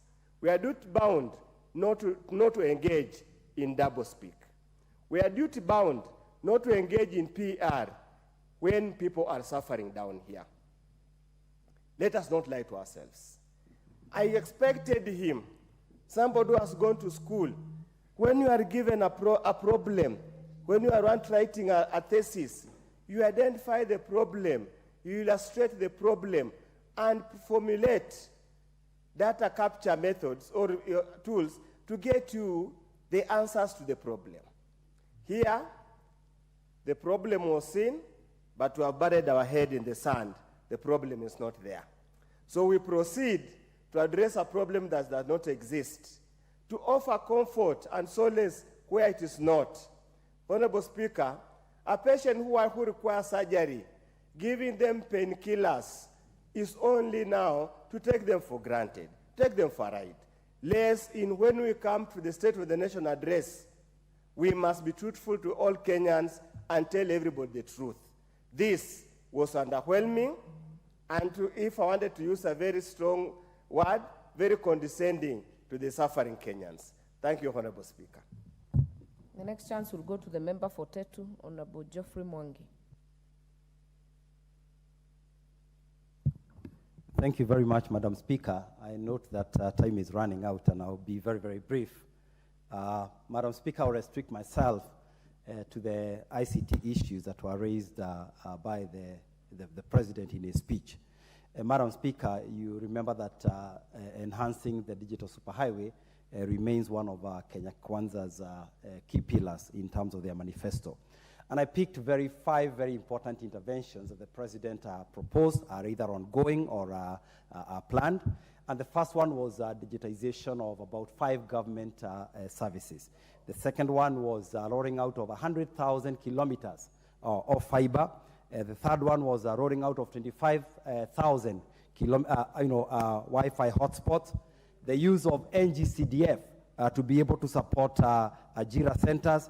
And finally, the construction of ICT hubs at the constituency level. And Madam Speaker, I must admit that in my own constituency, Tetu, we have actually set aside, the NGCDF board has set aside 10 million shillings for the construction of an ultra-modern ICT center that will see a lot of our staff be able to access digital services. Madam Speaker, the issues here we are dealing with here will help in speeding up the cost, and lowering the cost of doing business in the country, will enhance the image of the country as a Silicon Savannah, will reduce corruption and improve speed of service delivery, will generate big data that can then inform the country on how to make interventions in the various problems that are bedeviling this country. Madam Speaker, 1.2 million Kenyans make their money or make their living from digital jobs, from being digital content marketers, being transcribers, being online writers, online content developers, and even software developers. And Madam Speaker, it's only important that we give these people a chance, because the barriers they face today is expensive internet, it is lack of digital access, it is things like Wi-Fi or connectivity, high mobile termination rates by our mobile companies, things like high data rates, and things like bundles disappearing. So all these interventions that the president is promising here, plus some of the other interventions that we as the ICT committee hope to make in this house, we believe that we can make a positive contribution to make this country digital ready, which is what we require if the country has to be able to effectively participate in the economy of tomorrow. Madam Speaker, I applaud the president's speech, especially on those interventions in the ICT sector, and as a member of that committee, we fully support and we will continue basically to work with this House to ensure that we realize this digital super high. Madam Speaker, with that, I rise to support and thank you very much. Order, members. Honorable members, in the time being 7 p.m., this House stands adjourned until tomorrow, Wednesday, 15th November 2023 at 9:30 a.m.